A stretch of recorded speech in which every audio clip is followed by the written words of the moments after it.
வார்த்தைகளை நாம் தியானிக்கலாம். ஹல்லேலூயா. சந்தோஷமா இருக்கிறீர்களா? ஆமென். கர்த்தர் நம்மோடு பேசுவாராக. சங்கீதம் 19வது சங்கீதம் 12:13 வாசிக்கலாம். தன் பிள்ளைகளை உணர்கிறவன் யார்? மறைவான குற்றங்களுக்கு என்னை நீங்களாக்கும். 13 துணிகரமான பாவங்களுக்கு உமது அடியேனை விலக்கி காரும், அவைகள் என்னை ஆண்டு கொள்ள ஒட்டாதிரும், அப்பொழுது நான் உத்தமனாகி பெரும் பாதகத்துக்கு நீங்களாயிருப்பேன். ஆமென். ஹல்லேலூயா, ஹல்லேலூயா, ஹல்லேலூயா. ஆமென். இந்த இருதயத்தின் மேலே அப்படியே கையை வச்சு ஆமென் நம் ஜெபம் பண்ணலாமா? கண்களை மூடி. நல்ல ஆண்டவரே, அருமையான ஆராதனை நாளுக்காய் உமக்கு நாங்கள் நன்றி செலுத்துகிறோம். கர்த்தாவே, உம்முடைய அடியேனாகி எங்களை நீர் மறைவான பாவங்களுக்கும் துணிகரமான பாவங்களுக்கும் நீர் விலக்கி காத்தரலங்கப்பா. இன்றைக்கு நீர் கொடுத்த இந்த வார்த்தை உம்முடைய சபைகளுக்கு, உம்முடைய சபைக்கு நான் கொடுக்கிறேன். கர்த்தர் நீர் எங்களோடு பேசும்படி நாங்கள் ஜெபிக்கிறோம். நான் அல்லப்பா, என்னுடைய வார்த்தைகளோ என்னுடைய அப்பா முயற்சிகளோ இல்லை, நீர் கிரியை செய்தலும்படி நாங்கள் ஜெபிக்கிறோம். யாரிடத்துல பேச வேண்டும், யாரை உணர்த்த வேண்டும், யாரை கண்டிக்க வேண்டும், யாரிடத்துல என்பதெல்லாம் நீங்கள் பார்த்துக்கோங்கப்பா. நீங்கள் சொல்கிறத நான் சொல்கிறேன். கர்த்தாவே, உதவி செய்தலும்படி நான் மகிமைப்படட்டும். இயேசுவின் மூலம் ஜெபிக்கிறோம் நல்ல பிதாவே, ஆமென். ஹல்லேலூயா, ஹல்லேலூயா, ஆமென். உங்களுடைய இருதயத்தின் மேலே கை வச்சு உமது அடியானை விலக்கி காரும் அப்படின்னு சொல்லுங்க.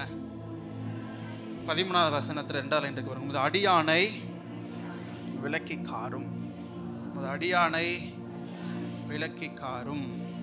ஆமென். எத்தனை பேர் இந்த ஜெபம் செய்வீங்க? அதாவது நம் பாவம் செய்யக்கூடாதபடி ஜெபிக்கணும். இங்கே தாவீது ஒரு ஜெபம் பண்றார். என்னன்னா, துணிகரமான பாவங்களுக்கு உமது அடியானை விலக்கி காரும், தன் பிள்ளைகளை உணர்கிறவன் யார்? மறைவான குற்றங்களுக்கு என்னை நீங்களாக்கும் அப்படின்னு ஜெபம் பண்றார். ஹல்லேலூயா. இப்போ இதயத்தின் மேலே கையை வச்சு நீங்கள் ஒரு ஜெபம் பண்ணுங்க. அப்பா, ஏசப்பா, ஏசப்பா, உமது அடியானை என்னை நீர் அப்பா துணிகரமான பாவங்களுக்கு விலக்கி பாதுகாத்து கொள்ளும். சொல்லுங்க, துணிகரமான பாவங்களுக்கு என்னை விலக்கி பாதுகாத்து கொள்ளும். துணிகரமான பாவங்களுக்கு என்னை விலக்கி பாதுகாத்து கொள்ளும். ஆமென், ஆமென். இங்கே தாவீது சொல்லுகிறார், உமது அடியானை விலக்கி காத்தார். இதுதான் இன்றைக்கு செய்தி, உம்முடைய அடியானை விலக்கி காரும். ஆமென். ஹல்லேலூயா, ஹல்லேலூயா.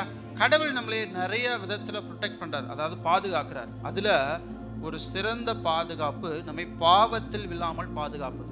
ஆமென். ஹல்லேலூயா. அநேக ஒரு தீமைகளில் நம்மளை கடவுள் பாதுகாக்கிறார். ஆபத்துகளில், நாசங்களில், மோசங்களில், விபத்துகளில், அநேக விதத்தில் கடவுள் நம்மை பாதுகாக்கிறார் என்பது உண்மைதான். ஆனால் கடவுள் நம்மை எதிலிருந்து பாதுகாக்கணும்னா, நம் தீமை செய்யாதபடி, நம் பாவம் செய்து விடாதபடி கடவுள் நம்மை பாதுகாக்கணும். ஹல்லேலூயா, ஹல்லேலூயா. கவனிக்கிறீங்களா? ஹல்லேலூயா, ஹல்லேலூயா.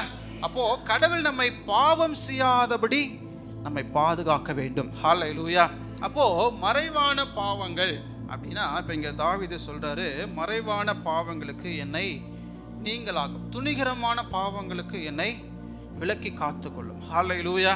அப்போ தேவனுக்கு மறைவான பாவங்கள், துணிகரமான பாவங்கள் இதெல்லாம் அவருக்கு பிடிக்காததுனால தான் தாவீது இப்படி ஜெபம் பண்ணுகிறார், என்னை மறைவான பாவங்களுக்கு விலக்கி காத்துக்கொள்ளும், துணிகரமான பாவங்களுக்கு என்னை விலக்கி காரும். ஹல்லேலூயா, ஹல்லேலூயா.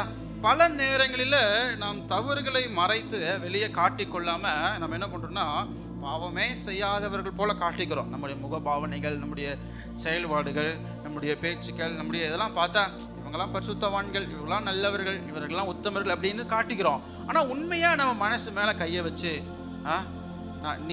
நீ ஒழுக்க சரியானவனா, நீ உண்மையானவனா அப்படின்னு நம்ம மனசு மேலே கையை வச்சு நம்மளே நாமே கேட்டோம் அப்படின்னா, ஒருத்தருடைய மனசும் சொல்லாது நான் ரொம்ப நல்லவன் என்று. ஆமென். ஹல்லேலூயா.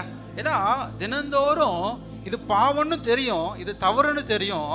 ஆனால் என்ன பண்ணுறேன்னா, பிசாசினால சிக்கப்பட்டு என்ன பண்ணுறேன்னா, பாவத்தில் விழுந்து தேவனுக்கு விரோதமாக காரியங்களை செஞ்சு தினந்தோறும் நம்மளை பாவத்துக்கு என்ன பண்ணுறோன்னா உட்படுத்துக்கிறோம். ஆனால் ஆண்டவர் எதை நம்மளிடத்தில் எதிர்பார்க்கிறார்னா, நம் பாவங்களிலிருந்து விலகி அவருக்காய் வாழ வேண்டும் என்று தான் அவரும் விரும்புகிறார். ஹல்லேலூயா, ஹல்லேலூயா, ஹல்லேலூயா. இன்னும் வேற எப்படி நம்ம சொல்கிறோன்னா, பாவம் செஞ்சுட்டு வேற எப்படி சொல்கிறோன்னா, உலகத்தில் இதெல்லாம் சகஜம் தானே, இதெல்லாம் இருக்கிறது தானே, எப்படி எல்லாமே சுத்தமாக வாழ முடியுமா, எப்படி எல்லாமே சுத்தமாக வாழ முடியுமா, உலகத்தினா செஞ்சு தான் ஆகணும், பண்ணி தான் ஆகணும், வாழ்ந்து தான் ஆகணும் அப்படின்னு என்ன பண்ணுறோன்னா, நம்ம செய்கிற பாவத்துக்கு என்ன பண்றோம்னா, அதாவது வேறு காரணங்களை சொல்லி என்ன பண்றோம்னா தப்பிச்சுக்கிறோம். நாம் செய்கிறது தவறு என்பதை உணராதவர்கள் ரொம்ப பெரிய குணம். அதெல்லாம் தான் செய்கிறது தவறு என்பதை உணராதவர்கள் ரொம்ப ரொம்ப கஷ்டம். அவருடைய குணங்கள்லாம். அதுக்காக நீங்களாம் ஜெபம் பண்ணுங்க. ஆனால் வசனம் சொல்லுது என்னன்னா, இப்படி துணிகரமான பாவங்கள் நம்மை ஆட்கொள்ளாதபடி நாம் அனுதினமும் நாம் ஜெபிக்க வேண்டும். ஹல்லேலூயா. ஏன் அப்படின்னா, இயேசு தன்னுடைய மலை பிரசங்கத்தில் அவர் பிரசங்கம் பண்ணிட்டு இருக்கும் பொழுது அவர் ஜெபத்தை கற்றுக் கொடுக்கிறார். அதுல மத்தேயு 6ஆம் அதிகாரம் எடுங்களேன். அதுல அவர் ஒரு ஜெபத்தை கற்றுக் கொடுக்கிறார். என்ன பரமண்டல ஜெபத்தை கற்றுக் கொடுக்கும் பொழுது அவர் சொல்லுகிறார், 6:13 சொல்லுகிறார், எங்களை சோதனைக்குட்பட பண்ணாமல் தீமை நின்று எங்களை ரட்சித்துக் கொள்ளும் அப்படின்னு அவர் ஜெபம் பண்ணுகிறார். ஹல்லேலூயா, ஹல்லேலூயா. அப்போ கடவுள் எப்படி ஜெபிக்கணும் அப்படின்னு நமக்கு சொல்லித்தரார்னா, நம்ம சோதனையில் விழுந்து விடாதபடி நாம் ஜெபிக்கணுமா. ஹல்லேலூயா. நம்முடைய ஆசீர்வாதத்துக்காய், சுகத்துக்காய், பலனுக்காய், ஆரோக்கியத்துக்காய் நாம் வாழ்ந்திருக்கும்படி ஜெபிக்கிறதெல்லாம் சரிதான். ஆனா எதற்காகவும் நம் ஜெபம் பண்ணணும் அப்படின்னா, சோதனைகள் விழாதிருக்க, பாவம் செய்யாதிருக்க, தேவனுக்கு விரோதமான காரியங்களை செய்யாதிருக்க கட்டாயம் என்ன பண்ணணும், நம்ம ஜெபிச்சே ஆகணும். நம்ம ஜெபிக்கலைன்னா நிச்சயம் என்ன பண்ணிடுவோம், பாவத்தில் விழுந்துருவோம். என்ன பண்ணிடுவோம்? கவனிக்கிறீங்களா? தூங்கிட்டீங்களா? கவனிங்க. கர்த்தர் நல்லவர். ஹல்லேலூயா.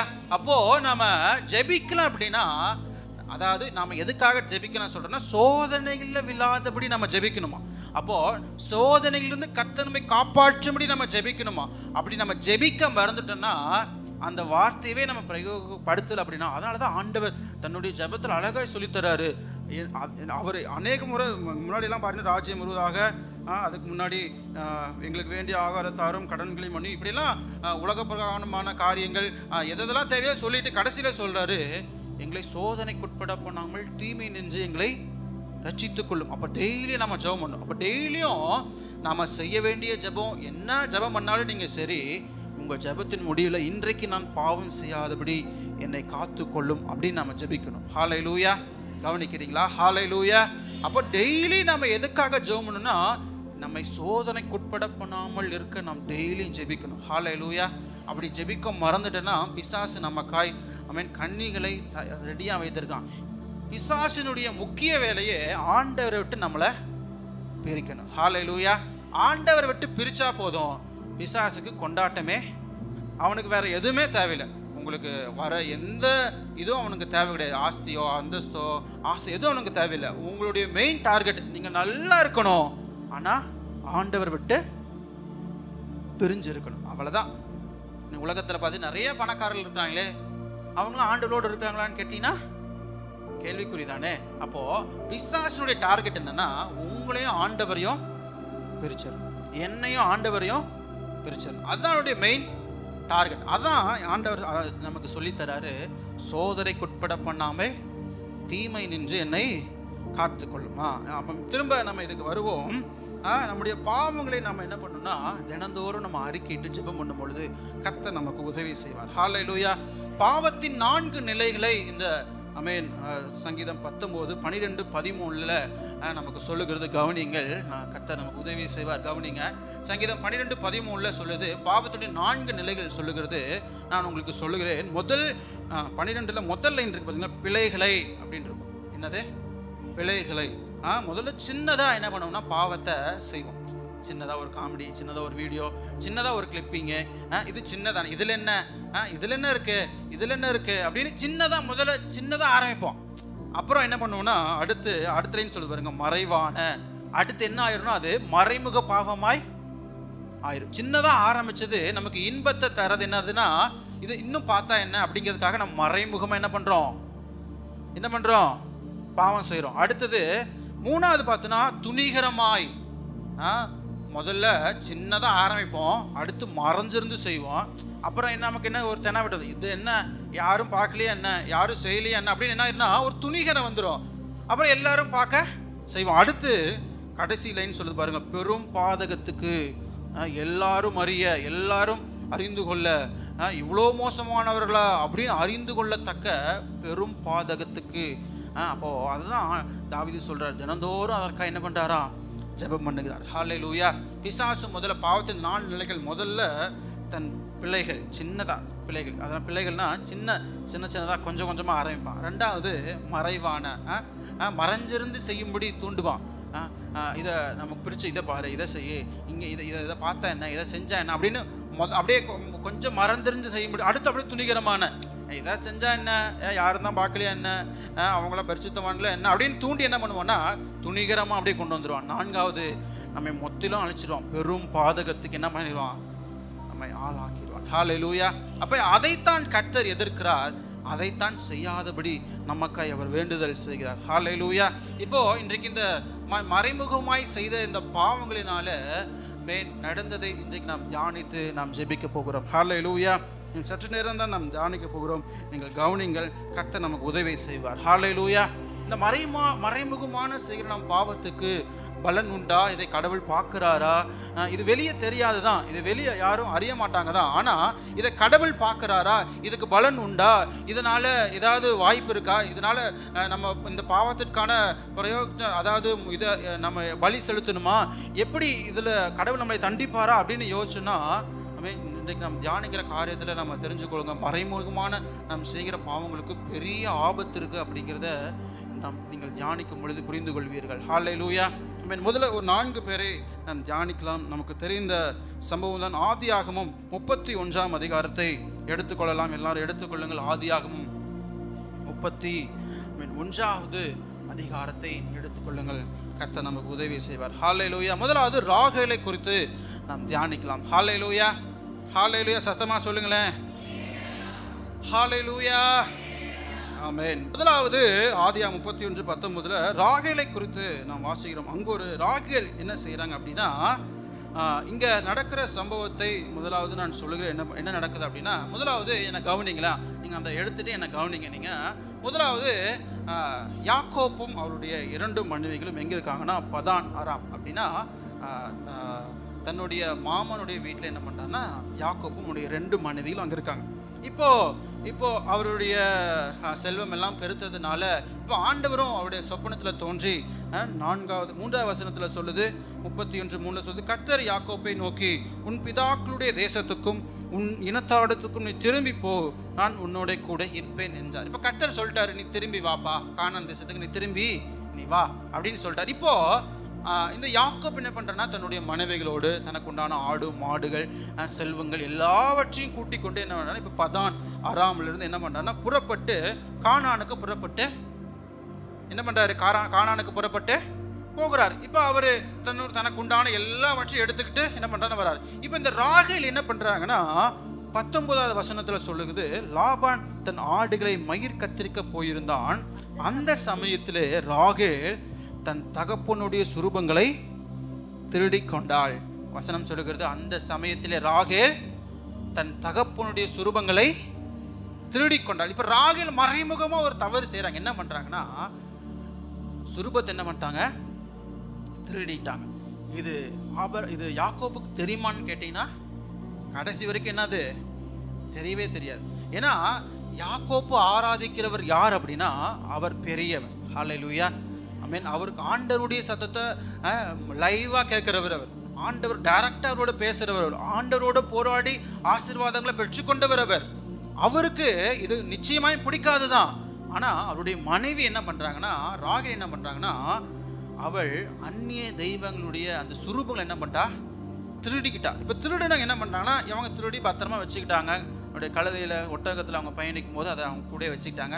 இப்போ அங்கேருந்து புறப்பட்டு என்ன பண்ணுறாங்கன்னா, பதான் அராமிலிருந்து புறப்பட்டு எங்கே வராங்கன்னா கீரியாத் மலையில் போய் இப்போ என்ன பண்ணுறாங்கன்னா தங்கியிருக்காங்க. எங்கே தங்கியிருக்காங்கன்னா கீரியாத் மலையில். இப்படி யாக்கோப்பும் அவனுடைய மனைவிகளும் அவனுக்கு உண்டான எல்லா ஆஸ்திகளும் லாபானை விட்டு புறப்பட்டு போனது என்றது லாபானுக்கு கேள்விப்பட்டு. லாபான் வந்து யார் அப்படின்னா யாக்கோப்புடைய மாமன், அதாவது இந்த ராகேலுடைய அப்பா. அதான் புரியுதா உங்களுக்கு நான் சொல்றது? லாபான் யார் அப்படின்னா யாக்கோப்புடைய அப்பா இல்லை, மாமனார். இந்த ராகேலுடைய அப்பா. ஓகேவா? இப்போ இந்த இவங்கெல்லாம் புறப்பட்டு என்ன பண்ணுறாங்கன்னா கீரியாத், அதாவது புறப்பட்டு கீரியாத் மலைக்கு வந்துட்டாங்க. இப்படி புறப்பட்டு போயிட்டாங்க, அவனுக்கு உண்டானது எல்லாத்தையும் அவன் எடுத்துகிட்டு போயிட்டான் அப்படின்னு சொல்லி கேள்விப்பட்ட இந்த லாபான் என்ன பண்ணுறான்னா, போய் எப்படியாவது அவங்கள பிடிச்சிடணும் அப்படின்னு சொல்லி என்ன பண்ணுறான்னா புறப்பட்டு ஆட்களோடு புறப்பட்டு வரும்போது ஆண்டவர் எச்சரிச்சிட்டாரு, அவனை நீ தொடக்கூடாது, அவன் என்னுடைய மகன் அப்படின்னு எச்சரிச்சிட்டார். ஓகே, எச்சரிச்சா விட்டுட்டான். அவனை விட்டுட்டு வந்தா அடுத்து அவன் எதுக்காக அங்க வந்து நிக்கிறான் அப்படின்னா, நீங்க 30வது வசனத்துல லாபான் என்ன சொல்றான்னா, இப்பொழுதும் உன் தகப்பனுடைய வீட்டின் மேலுள்ள வாஞ்சையினால் நீ புறப்பட்டு போகிறதுனால் போகலாம். இத யாக்கோபிட்ட சொல்றான். நீ உன் தகப்பன் மேல இருக்கிற பிரியத்தினால நீ புறப்பட்டு போற, நீ போ. ஆனா என்னன்னா, என் தெய்வங்களை ஏன் திருடி கொண்டு போகிறாய் அப்படிங்கிற. அப்ப யாக்கோபிட்ட கேட்கிறாரு, நீ போற, உங்க தகப்பனை பார்க்க போற, சரிதான், நீ போ. ஆனா என் தெய்வங்களை எதுக்கு நீ திருடிக்கிட்டு போற அப்படிங்கிறார். அப்போ யாக்கோபு சொல்றாரு, 32வது வசனம் சொல்லுது, ஆனாலும் 31 வாசிக்கலாம். யாக்கோபு லாபானுக்கு பிரதியுத்தரமாக, உம்முடைய குமாரத்திகளை பலாத்காரமாய் பிடித்து வைத்து கொள்வீர் என்று நான் அஞ்சினதினாலே இப்படி வந்துவிட்டேன். ஆனாலும் யாரிடத்தில் உம்முடைய தெய்வங்கள் கண்டுபிடிக்கிறீரோ அவனை உயிரோடே விட வேண்டாம் அப்படின்னு சொல்லிட்டார். யாரிடத்துல நீங்க அந்த சுரூபங்கள் இருக்கிறத கண்டுபிடிக்கிறீங்களோ அவங்களை உயிரோட விட வேண்டாம் அப்படின்னு சொல்லி. ஏன்னா யாக்கோபுக்கு நிச்சயமாய் தெரியாது எடுத்தது யார் என்று, ராகேல் என்று நிச்சயமாய் தெரியாது. ஏன்னா ராகேல் மேல யாக்கோபு ரொம்ப பிரியம் வைத்திருந்தார். ஏன்னா ராகேலுக்காக 14 வருஷம் வெயிட் பண்ணி என்ன பண்ணான்னா ராகேலை திருமணம் செய்து கொண்டார். அதனால ரொம்ப வெயிட் பண்ணி அவரை மனம் முடிச்சு வந்துட்டாரு. இப்போ ராகேல் எடுத்தது நிச்சயமா அவளுக்கு தெரியாது. இப்போ என்ன பண்றாருன்னா, அவர் தெரியாதனால அவன் எடுத்தவன் யாரா இருந்தாலும் சரி அவனை பிடிச்சி உயிரோட கூட சுட்டு கொண்டலாம் அப்படின்னு என்ன பண்ணிட்டாரு, வாயிலிருந்து வார்த்தையை விட்டுட்டாரு. இப்போ லாபான் என்ன பண்ணான்னா எல்லா கூடாரங்களையும் போய் தேடி பார்க்குறாரு. அவங்களுடைய வேலைக்காரர்கள் கூடாரம் எல்லாம், அவங்களுடைய மனைவிகளுடைய கூடாரம் எல்லாத்தையும் தேடி தேடி பார்த்துட்டு கடைசியா இந்த ராகேலுடைய கூடாரத்துக்கு வர்றாரு. இப்போ ராகேல் என்ன பண்றாங்கன்னா அந்த தெய்வங்கள் எல்லாம் கொண்டு வந்து என்ன பண்றாங்கன்னா அந்த ஒட்டகத்தினுடைய 33 வாசிக்கலாமா. அப்பொழுது லாபான் யாக்கோபின் கூடாரத்திலும் லேயாளின் கூடாரத்திலும் 2 வேலைக்காரர்களின் கூடாரத்திலும் பிரவேசி பார்த்தும் ஒன்றும் கண்டுபிடிக்கவில்லை. பின்பு லேயாளின் கூடாரத்தை விட்டு ராகேலின் கூடாரத்துக்கு போனாள்.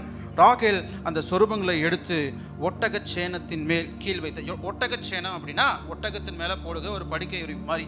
ஒட்டகத்தில் பிரயாணிக்கிறாங்க அப்படின்னா இரவு நேரங்கள் என்ன பண்ணுவாங்கன்னா அந்த ஒட்டகச்சேனம்ல அது ஒரு படுக்கை பெட்டு மாதிரி இருக்குமா, அதை எடுத்து கீழே போட்டு என்ன பண்ணா படுத்து தூங்கிடுவாங்க. காலையில் அதை மறுபடியும் தூக்கி அது மேலே வச்சுக்கிட்டு என்ன பண்ணுவாங்கன்னா பிரயாணம் பண்ணி போவாங்க. அதுதான் அந்த ஒட்டகச்சேனம். இதன் மேலே வைத்து என்ன பண்ணுறான்னா இதன் கீழே வச்சுட்டா, இதை கீழே வச்சு முதல்ல அந்த சுருமங்களை கீழே வச்சு அதுக்கு மேலே இந்த ஒட்டகச்சேனத்தை வச்சு என்ன பண்ணுறேன்னா அதன் மேல் உட்கார்ந்திருந்தால் லாபான் கூடாரம் எங்கும் தடவி பார்த்தும் அவைகளை கண்டுபிடிக்க. அடுத்த வசனம் சொல்லுது, அவள் தன் தகப்பனை நோக்கி, என் ஆண்டவனாகிய உமக்கு முன்பாக நான் எழுந்திருந்தாதை குறித்து கோபம் கொள்ள வேண்டாம், ஸ்திரீகளுக்குள்ள வழிபாடு எனக்கு உண்டாயிருக்கிறது என்றால். அப்படியே அவன் அந்த சுரூபங்களை தேடியும்.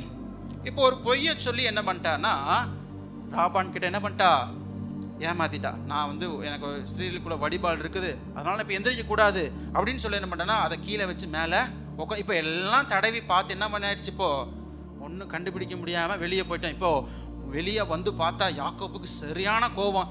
இப்படி என்னுடைய பொருட்கள் எல்லாம் தடவி பார்க்கறதுக்கு அப்படி நான் என்ன பண்ணேன்னு பயங்கர கோவப்பட்டு என்ன பண்ணுறான்னா யாக்கோபு யாரை கண்டிக்கிறார் அப்படின்னா லாபானை கண்டிக்கிறார். இப்போ இருவரும் சமாதானமாகி என்ன பண்ணுறா, யாக்கோப்பும் அவருடைய வழியாக கானான் தேசத்துக்கு திரும்பி வந்துட்டாரு, லாபானும் தன்னுடைய வழியாக போயிட்டாங்க. இப்போது இந்த மறைவாய் செய்த இந்த பாவம் யாருக்கு தெரியல அப்படின்னா யாக்கோபுக்கு தெரியல. இப்படிதான் பிசாசு மற்றவர்களுக்கு தெரியாம நம்மை பாவத்துக்கு உட்படுத்தி என்ன பண்ணுவானா, அப்படியே யாருக்கும் தெரியாதானே, இது யாரு பார்க்க போறா, கூட படுத்திருக்கிற யாக்கோப்புக்கே தெரியாம என்ன பண்றாங்க இது உண்மையாலுமே இது யாக்கோப்பு தெரிஞ்சிருந்தா சொந்த மனைவின்னு கூட பார்த்துருக்க மாட்டார். ஏன்னா அவர் தன்னுடைய தெய்வத்தின் மேல அவ்வளோ நம்பிக்கை வைத்தவர். சொன்ன ஒரு வார்த்தை நிமித்தம் அங்க போனார், சொன்ன ஒரு வார்த்தை நிமித்தம் திரும்பி வந்தார். அவ்வளவு நம்பிக்கை வைத்த அந்த தெய்வத்தை வணங்குகிற யாக்கோபு இந்த அந்நிய தெய்வங்களை நான் நேசிக்கிற மனைவி வைத்திருக்காங்கன்னா ஒன்று ஏதாவது பண்ணியிருப்பார், அந்த தெய்வங்களையாவது தூக்கி வீசியிருப்பார். ஆனால் தன்னுடைய கணவனுக்கே தெரியாமல் என்ன பண்ணுறாங்கன்னா இந்த ராகேல் என்ன பண்ணுறாங்கன்னா பாவம் செய்கிறாங்க. கடைசி வரைக்கும் இது யாக்கோபுக்கு தெரியுமா தெரியாதான்னு தெரியல. அதுக்கப்புறம் அந்த விக்கிரங்களை தூக்கி போட்டாங்களான்னு தெரியல. நடந்தது என்ன அப்படின்னா அதே ஆதியாகமம் 35 பார்த்தோம் அப்படின்னா இந்த மறைவாய் செய்த இந்த பாவத்தினுடைய விளைவு என்ன செய்தது அப்படின்னா ஆதியாகமம் 35 நான் எடுத்துக்கொள்ளுங்க. அதில் 16 ஒரு வசனம் இருக்கிறது, நான் வாசிக்கிறேன். எடுத்துட்டீங்களா? ஆதியாகமம் 35:16 சொல்லுது, பின்பு பெத்தேலை விட்டு பிரயாணம் புறப்பட்டார்கள். எப்பிராத்தாவுக்கு வர இன்னும் கொஞ்ச தூரம் இருக்கும்போது ராகேல் பிள்ளை பெற்றாள். பிரசவத்தில் அவளுக்கு கடும் வேதனை உண்டாயிற்று. பிரசவிக்கும் போது அவளுக்கு கடும் வேதனையாக இருக்கையில் மருத்துவச்சி அவளை பார்த்து, பயப்படாதே, இந்த முறையும் புத்திரனை பெறுவாய் என்றாள். மரண காலத்தில் அவள் ஆத்துமா பிரியும் போது அவள் அவனுக்கு பெனானி என்று பெயரிட்டாள். அவன் தகப்பனோ அதற்கு பென்யமீன் என்று பெயரிட்டான். ராகேல் மரித்து பெத்லகேம் என்னும் எப்பிராத்தா ஊருக்கு போகிற வழியில் அடக்கம் பண்ணப்பட்டாள். அவள் செய்த மறைவான பாவம் என்ன பண்ணிருச்சுன்னா அவளை அழிச்சிருச்சு. இது யாக்கோப்புக்கு தெரியாதான். யாக்கோப்பு தெரிஞ்சிருந்தா கூட எப்படியாவது காப்பாத்திருப்பார். ஏன்னா யாக்கோப்பே முன்பாக பாவம் செய்தவர் தான். தன்னுடைய தகப்பனை, தன்னுடைய அண்ணனை ஏமாத்தினவர் தான். எப்படியோ ஆண்டவர் காலில் விழுந்து காப்பாற்றி இறக்கம் வாங்கி ஆசீர்வாதம் வாங்கிட்டாரு. இது யாக்கோப்புக்கு தெரிஞ்சிருந்தா கூட யாக்கோப்பு தன்னுடைய மனைவியை சரி செய்திருப்பார். ஆனால் ராகேல் யாக்கோப்புக்கு தெரியாமல் செஞ்ச இந்த பாவம் என்ன பண்ணிடுச்சுன்னா ராகேலை என்ன ஆயிடுச்சு, அழிச்சிருச்சு. இதுக்கு பின் அவங்கெல்லாம் ரொம்ப நாள் வாழ்ந்ததா சொல்லுது. ஆனால் இந்த ராகேல் என்ன ஆயிட்டாங்க, சீக்கிரத்தில் மரிச்சு போனாங்க. இதுக்கு காரணம் என்ன தெரியுமா? அவர்கள் செய்த மறைமுகமான பாவம். அப்போது ஆண்டவரை ஆராதிக்கிற நம்ம மறைமுகமாக பாவம் செய்கிறோம் அப்படின்னா ரொம்ப ஜாக்கிரதையாக இருக்கணும். இன்றைக்கு நான் சொல்கிறது அது எவ்வளோ பெருசாக இருந்தாலும் சரி, இது உங்களுக்கு இது நான் பேசுறது மூலமா உங்களுக்கு இருதயம் கடினப்பட்டாலும் சரி, நீங்கள் ஆண்டவருக்கு விரோதமாக, ஆண்டவர் தெரிஞ்சதுக்கப்புறம் ஆண்டவருக்கு விரோதமாக செய்கிற மறைமுகமான பாவம் நம்மளை நித்தியமாக என்ன எங்கே கொண்டு போயிடும்? மரணத்துக்கு. ஆனால் யாருக்கும் தெரியாது, நமக்கு மட்டும்தான் தெரியும். நான் ஏன் இவ்வளோ, எனக்கு இந்த பிரச்சனை, ஏன் எனக்கு இவ்வளோ போராட்டம், ஏன் எனக்கு இவ்வளோ பிரச்சனை அப்படின்னு நமக்கு மட்டும்தான் தெரியுமே தவிர கூட இருக்கிற யாருக்கும் அது என்ன பண்ணிடணும், நம்மளை சீக்கிரத்தில் அழிச்சிடும். அப்போது மறைமுகமான பாவத்துக்கு இவ்வளோ பவர் இருக்குது.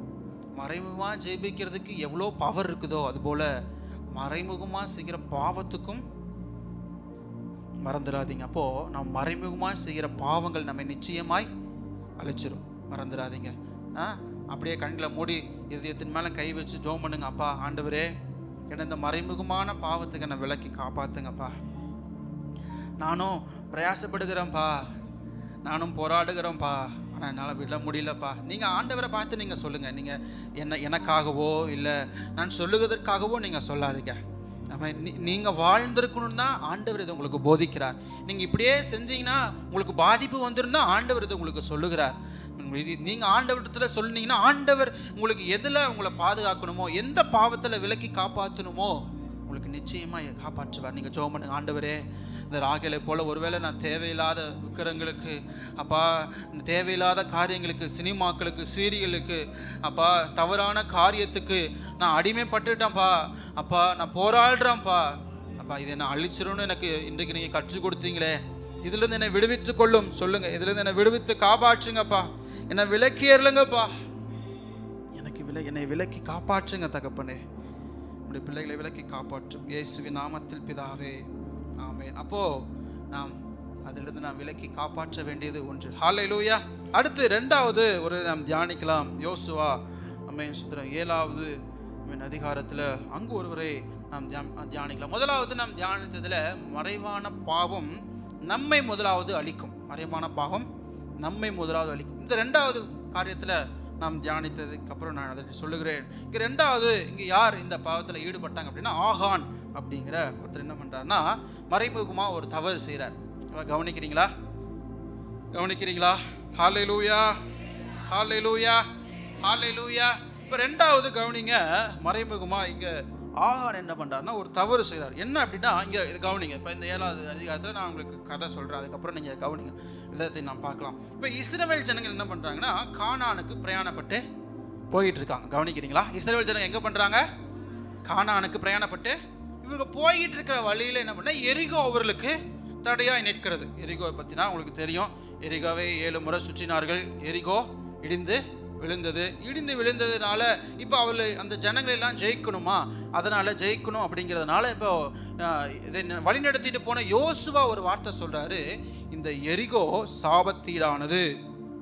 அதே 6வது அதிகாரம் 18 வசனம் சொல்லுது, 6வது அதிகாரம் யோசுவா 6ஆம் அதிகாரம் 18 வசனம் சொல்லுது, சாபத்தீடானதிலே அப்படின்னா எரிகோவில் இருக்கிற பொருட்கள்லாம் என்னது, சாபத்தீடானது. சாபத்தீடானதிலே ஏதாகிலும் எடுத்துக்கொள்ளுகிறதுனாலே நீங்கள் சாபத்தீடாகாத படிக்கு இஸ்ரவேல் பாளையத்தை சாபத்தீடாக்கி அதை கலங்க பண்ணாத படிக்கும் நீங்கள் சாபத்தீடானதனுக்கு மாத்திரம் 3-4 புற சாபத்தீடானதே வருது.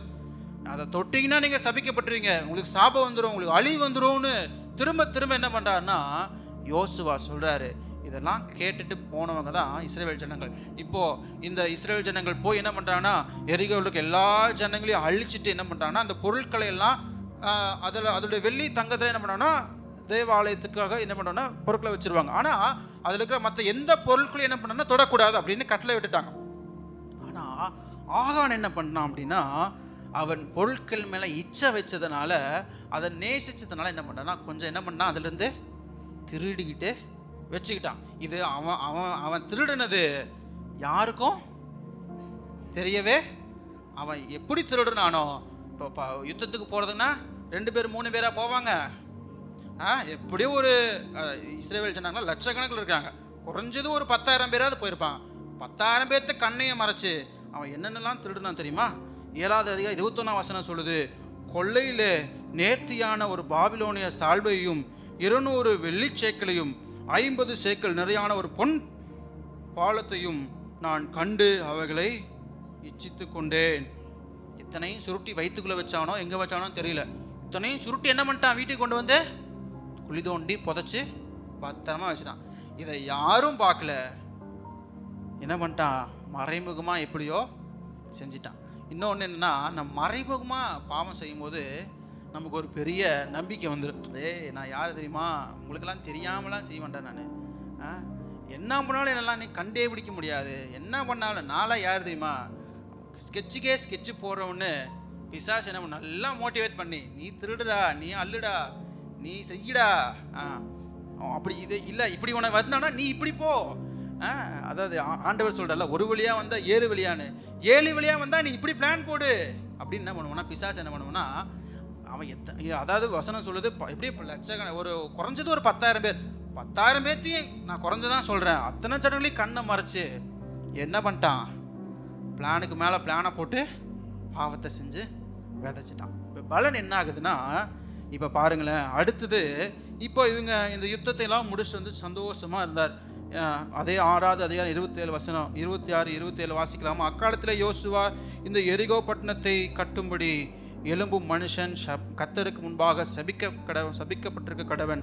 அவன் அஸ்திபாரத்தை போடுகிற போது தன் மூத்த குமாரனையும் அதன் வாசல்களை வைக்கிற போது தன் இளைய குமாரனையும் சாக கொடுக்க கடவன் என்று சாபம் கூறினான். இவ்விதமாய் கர்த்தர் யோசுவாவோட கூட இருந்தார். அவன் கீர்த்தி தேசம் எங்கும் பரம்பிச்சு. ஒரே சந்தோஷம், ஜெயிச்சுட்டா நாம அப்படின்ட்டு ஒரே சந்தோஷமா வந்துருச்சு. இப்போ அடுத்து இந்த ஜெயித்த அந்த வேகத்தோடு அடுத்து என்ன பண்றாங்கன்னா, ஆயி அப்படின்னு ஒரு பட்டணத்தை பிடிக்கும்படி என்ன பண்றாங்கன்னா, ஒரு இவங்களுக்கெல்லாம் சந்தோஷம், நம்ம ஜெயிச்சுட்டோம், யார் தெரியுமா, நம்ம கூட இருக்கிறவர் யார் தெரியுமான்னு சந்தோஷமா புறப்பட்டு என்ன பண்றாங்கன்னா, இப்போ ஆயி பட்டணத்தை போய் இதே வேகத்தில் என்ன பண்ணி நான் போய் ஆயி பட்டணத்தை பிடிச்சதை அழிச்சிடணும், ஜெயிச்சிடணும், ஆனால் அந்த பட்டணத்தையும் நம்ம கைப்பற்றிட்டோன்னு இவங்க புறப்பட்டு போனா அங்கே என்ன நடக்குது அப்படின்னா, 2வது வசனத்திலிருந்து நம்ம வாசிக்கலாம். யோசுவா 7வது அதிகாரம் 2வது வசனத்திலிருந்து வாசிக்கலாமா? யோசுவா எரிகோவிலிருந்து பெத்தேலுக்கு கிழக்கில் உள்ள பெத்தாவேன் சமீபத்தில் இருக்கிற ஆயி பட்டணத்துக்கு போகும்படி ஆட்களை அனுப்பி, நீங்கள் போய் அந்த நாட்டை வேவு பாருங்கள் என்றான். அந்த மனுஷர் போய் ஆயியை வேவு பார்த்து யோசுவாவின் இடத்தில் திரும்பி வந்து அவனை நோக்கி, ஜனங்கள் எல்லாரும் போக வேண்டியதில்லை, ஏறக்குறைய 2000-3000 பேர் போய் ஆயை முறியடிக்கலாம், எல்லா ஜனங்களையும் அங்கே போகும்படி வருத்தப்பட வேண்டியதில்லை, அவர்கள் கொஞ்சம் பேர்தான் என்றார்கள். அப்படியே ஜனங்கள் ஏறக்குறைய 3000 பேர் அவரிடத்துக்கு போனார்கள். ஆனாலும் அவர்கள் ஆயின் மனுஷருக்கு முன்பாக முறிந்தோடினார்கள். 5ஆம் வசனம் சொல்லுகிறது, ஆயின் மனுஷர் அவர்களில் ஏறக்குறைய 36 பேரை வெட்டி போட்டார்கள். பட்டண வாசலில் வெளி துவங்கி செபாரீம் மட்டும் அவர்களை துரைத்தி மலையிறக்கத்திலே அவர்களை வெட்டினார்கள். ஜனங்களின் இருதயம் கரைந்து தண்ணீராய். அங்க போய் எரிகோவை ஜெயிச்சுட்டு வந்தோன்னையும் இவங்களுக்கு பெரிய நம்பிக்கை, இங்க அத்தனை பேர்லாம் போக தேவையில்லை, 2000 3000 பேர் போனா போதும் அப்படின்னு என்ன பண்ணாங்கன்னா ஒரு நம்பிக்கையில எத்தனை பேர் போனாங்களோ தெரியல, போயிட்டாங்க. அங்க போய் பார்த்தா சின்ன பட்டணம் தான், எரிகோவை விட ரொம்ப சின்ன பட்டணம் தான். ஆனா அவர்கள் செஞ்ச பாவத்தினால என்ன ஆயிடுச்சு அப்படின்னா, முதல் வசனமே சொல்லுது, இஸ்ரவேல் புத்திரர் சாபத்தினாலே துரோகம் பண்ணினார்கள் அப்படின்னு. அவங்க செஞ்ச பாவத்தினால, ஆகான் செய்த ஒரு ஆகான் செய்த பாவத்தினால 36 பேர் என்ன ஆயிட்டாங்க? செத்துட்டாங்க. எத்தனை பேரு? 36 பேர் செத்துட்டாங்க. இப்போ ஜனங்களுடைய இருதயம் சொல்லுது, ஜனங்களுடைய இருதயம் கரைந்து தண்ணீராய் போயிடுச்சு. இப்போ யோசுவா போய் அழுகிறார், ஆண்டவரே நல்லா தானப்பா இருந்தோம், நீங்க எங்க கூட தானே இருக்கிறேன்னு சொன்னீங்க, நாங்க இப்போ எங்க பட்டணம் எங்க மக்கள் 36 பேர் செத்து போயிட்டாங்களே, நாங்க என்ன பாவம் பண்ணோம் அப்படின்னு யோசுவா போய் அழுகும் பொழுது, அதே 7ஆவது அதிகாரம் 10ஆம் வசனம் சொல்லுது, அப்பொழுது கர்த்தர் யோசுவாவை நோக்கி, எழுந்திரு, நீ இப்படி முகம் குப்புற விழுந்து கிடக்கிறது என்ன? நீ ஏன் எப்படி விழுந்து கிடக்கிற? இஸ்ரவேலர்கள் சாபத்திலானதை தொடக்கூடாதுன்னு நான் சொன்னல, நீயும் சொன்னீல. ஆனா அதுலயும் ஒருத்தன் போய் என்ன பண்ணிட்டான்? பாவம் செஞ்சுட்டான். நான் யாருன்னு உனக்கு நான் விளக்கி காட்டுறேன். நீ என்ன பண்ணு, முதல்ல கோத்திரமா வர சொல்லு, அடுத்து வம்சமா வர சொல்லு, அடுத்து குடும்பமா வர சொல்லு, அடுத்து பேரா வர சொல்லு, நான் யாருன்னு காமிக்கிறேன் அப்படின்னு என்ன பண்றாருன்னா ஆண்டவர் சொல்றார். இதன்படியே இப்போ யோசுவா தன்னை திடைப்படுத்தி கொண்டு அடுத்த நாள் காலமே ஜனங்கள்ட்ட சொல்லிட்டான், நம்முடைய இஸ்ரவேல் ஜனங்கள் பாவம் செஞ்சுட்டாங்க, அதனால யாருன்னு நம்ம இன்னைக்கு கண்டுபிடிக்க போறோம், அவனை கண்டுபிடிச்சு அவனை நம்ம செய்ய வேண்டியதை செஞ்சிடணும், அப்பதான் கர்த்தர் நம்மளோட இருப்பார் அப்படின்னு சொல்லிட்டான். இப்போ என்ன பண்றாங்கன்னா 14-15 வருஷத்துல சொல்லுது, காலையிலே அதெல்லாம் உங்களுக்கு சொல்றேன். அடுத்து 14-15 வசனத்துல சொல்லுது, அவன் யூதாவின் ஃபர்ஸ்ட் அதிகாலமே 16 சொல்லுது, யோசுவா அதிகாலமே எழுந்திருந்து இஸ்ரவேலை கோத்திரமாக வர பண்ணினான். அப்பொழுது யூதாவின் கோத்திரம் குறிக்கப்பட்டது. முதல்ல கோத்திரமா வர சொல்றாரு, யூதாவின் கோத்திரம் குறிக்கப்பட்டது. வம்சமா வர சொல்றாரு, செரகியாவின் வம்சம் குறிப்பிடப்படுது. குடும்பமா வர சொல்றாரு, அதுல சப்தியினுடைய குடும்பம் குறிக்கப்படுகிறது. அதுல பேரா வர சொன்னா அதுல ஆகான் என்பவனுடைய பெயர் குறிக்கப்பட்டது. 18வது 7வது அதிகாரம் 18ஆம் வசனம் கடைசி சொல்லுகிறது, சப்திக்கு பிறந்த கர்மியின் மகன் ஆகான் குறிக்கப்பட்டான். அப்பொழுது யோசுவா ஆகானை நோக்கி, மகனே, நீ இப்பொழுது இஸ்ரவேலின் தேவனாகிய கர்த்தரை மகிமைப்படுத்து, அவருக்கு முன்பாக அறிக்கை பண்ணி நீ செய்ததை எனக்கு சொல்லு, அதை எனக்கு ஒழிக்காதே என்றான். 20ஆம் வசனம் சொல்லுகிறது, அப்பொழுது ஆகான் யோசுவாவுக்கு பிரதியுத்தரமாக, மெய்யாகவே நான் இஸ்ரவேலின் தேவனாகிய கர்த்தருக்கு விரோதமாக பாவம் செய்தேன், இன்ன பிரகாரம் செய்தேன் என்பதை ஒத்துக்கொண்டான். ஆண்டவர்கிட்ட நம்ம எல்லாருடைய கண்ணையை மறைச்சிடலாம், எல்லாருக்கும் தெரியாம செஞ்சிடலாம், ஆனா மேலிருந்து ஒருவர் பார்க்குறாங்கிறத மறந்துடவே கூடாது. எல்லாரும் கண்ணையும் மறைச்சாலும் ஆண்டவர் ஒருவர் பார்த்துக்கிட்டே இருக்கார். அதனால இப்போ என்ன நடக்குது அப்படின்னா, எல்லாம் இப்போ செஞ்சாச்சு. இப்போ அவங்க என்ன பண்ணுறாங்கன்னா, அவனை மொத்தமாக என்ன பண்ணுறான், அவன் செஞ்ச பாவத்துக்காக என்ன செய்கிறாங்க அப்படின்னா, அதே 7வது அதிகாரம் 25 சொல்லுது, அங்கே யோசுவா, நீ எங்களை கலங்க பண்ணினது என்ன? இன்று கர்த்தர் உன்னை கலங்க பண்ணுவார் என்றான். அப்பொழுது இஸ்ரவேலர் எல்லாரும் அவன் மேல் கல்லெறிந்து அவைகளை அக்கினியில் சுட்டரித்து கற்களினால் மூடி என்ன பண்றாங்க? அவனை மட்டும் இல்லை, அதாவது இருங்க அது கீழே வாசிக்கலாமா? 22 சொல்லுது, உடனே யோசுவா ஆட்களை அனுப்பி அவர்கள் கூடாரத்துக்கு ஓடினார்கள். அவனுடைய கூடாரத்தில் அவனது புதைத்திருந்த வெள்ளியும் அதன் மேல் இருந்தது. அவைகளை கூடாரத்தின் மத்தியிலிருந்து எடுத்து யோசுவாவினிடத்திலும் இஸ்ரவேல் புத்திரர் எல்லாரிடத்திலும் கொண்டு வந்து கர்த்தருடைய சமூகத்தில் வைத்தார்கள். அப்பொழுது யோசுவாவும் இஸ்ரவேல் எல்லாரும் கூட சேராகின் புத்திரனாகிய ஆகானையும் அந்த வெள்ளியும் சால்வையும் பொன் பாலத்தையும் அவன் குமாரரையும் குமாரத்திகளையும் அவன் மாடுகளையும் கழுதைகளையும் ஆடுகளையும் அவன் கூடாரத்தையும் அவனுக்குள்ள யாவையும் எடுத்து ஆகோர் பள்ளத்தாக்குக்கு கொண்டு போனார்கள். அவன் ஒருத்தன் செஞ்ச பாவம், அவன் குமாரர் குமாரத்திகள் மாடு கழுதை ஆடு அவன் கூடாரம் கூட அவனுக்குள்ளது ஒரு குண்டூசி கூட இருக்கக்கூடாதுன்னு எல்லாத்தையும் தூக்கி என்ன பண்ணிட்டாங்க? இப்போ பள்ளத்தாக்குல போட்டு எல்லாத்தையும் எப்படி கொண்டிருக்காங்கன்னா, கல்லால் அடிச்சே இப்போ வசனம் சொல்லுது, அடிச்சு கட்குவிலா கூச்சிக்கிட்டாங்க. அப்போ ஒரு மனுஷன் செஞ்ச மறைவான பாவம் அவனுடைய குடும்பத்தையே அழிச்சிருச்சு. ஒரு மனுஷன் செஞ்ச மறைவான பாவம் அவன் குடும்பத்தையே அழிச்சிருச்சு. அப்போ நம்ம செய்கிற பாவம் நம்ம குடும்பத்தையே அழிச்சிடும். ரொம்ப ஜாக்கிரதையா இருக்கணும். நம்ம செய்கிற இது யாருக்குன்னு தெரியாதானே, இது என் பிள்ளைகளுக்கு என்ன அப்படின்னு நம்ம நினைக்கலாம். அவங்கவுங்க செய்கிற பாவம் அவங்கவுங்க அனுபவிக்க போகிறாங்கன்னு நினைக்கலாம். ஆனால் நம்ம செய்கிற பாவம் நம்ம குடும்பத்தை அழிச்சிடும். மறந்துடக்கூடாது. அடுத்தது வேகமாக நம்ம பார்க்கலாம். 3வது கேயாசி நாம் பார்க்கலாம். டைம் நமக்கு வேகமாக ஓடிக்கொண்டு இருக்கிறது. ஆமென். 2 ராஜாக்கள் 5ஆம் அதிகாரத்தை எடுத்துக்கொள்ளுங்கள். ஆமென். 2 ராஜாக்கள் 5ஆம் அதிகாரம். கர்த்தர் நமக்கு உதவி செய்வார். நீங்கள் கவனிங்கள், கர்த்தர் நமக்கு உதவி செய்வார். 2 ராஜாக்கள் 5ஆம் அதிகாரம். இங்கு எடுத்துக்கிட்டீங்களா? இதில் இங்கே ஒரு சம்பவம் இருக்கிறது. அது நான் உங்களுக்கு சொல்லுகிறேன். இது முன்பாக உங்களுக்கு தெரிந்ததுதான். சீரிய படைத்தலைவனாகிய நாகமான் என்பவன் ஒருவன் இருக்கிறான். சீரிய படைத்தலைவனாகிய அவனுக்கு குஷ்டரோகம் வியாதி.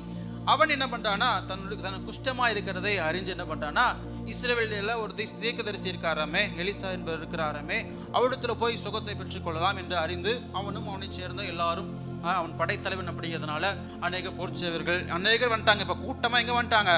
எலிசா கிட்ட வந்துட்டாங்க. எலிசா சொல்றாரு, யோர்தான் நதியில் 7 நாள் நீ உட்காந்து எந்திரி அப்படின்ட்டாரு.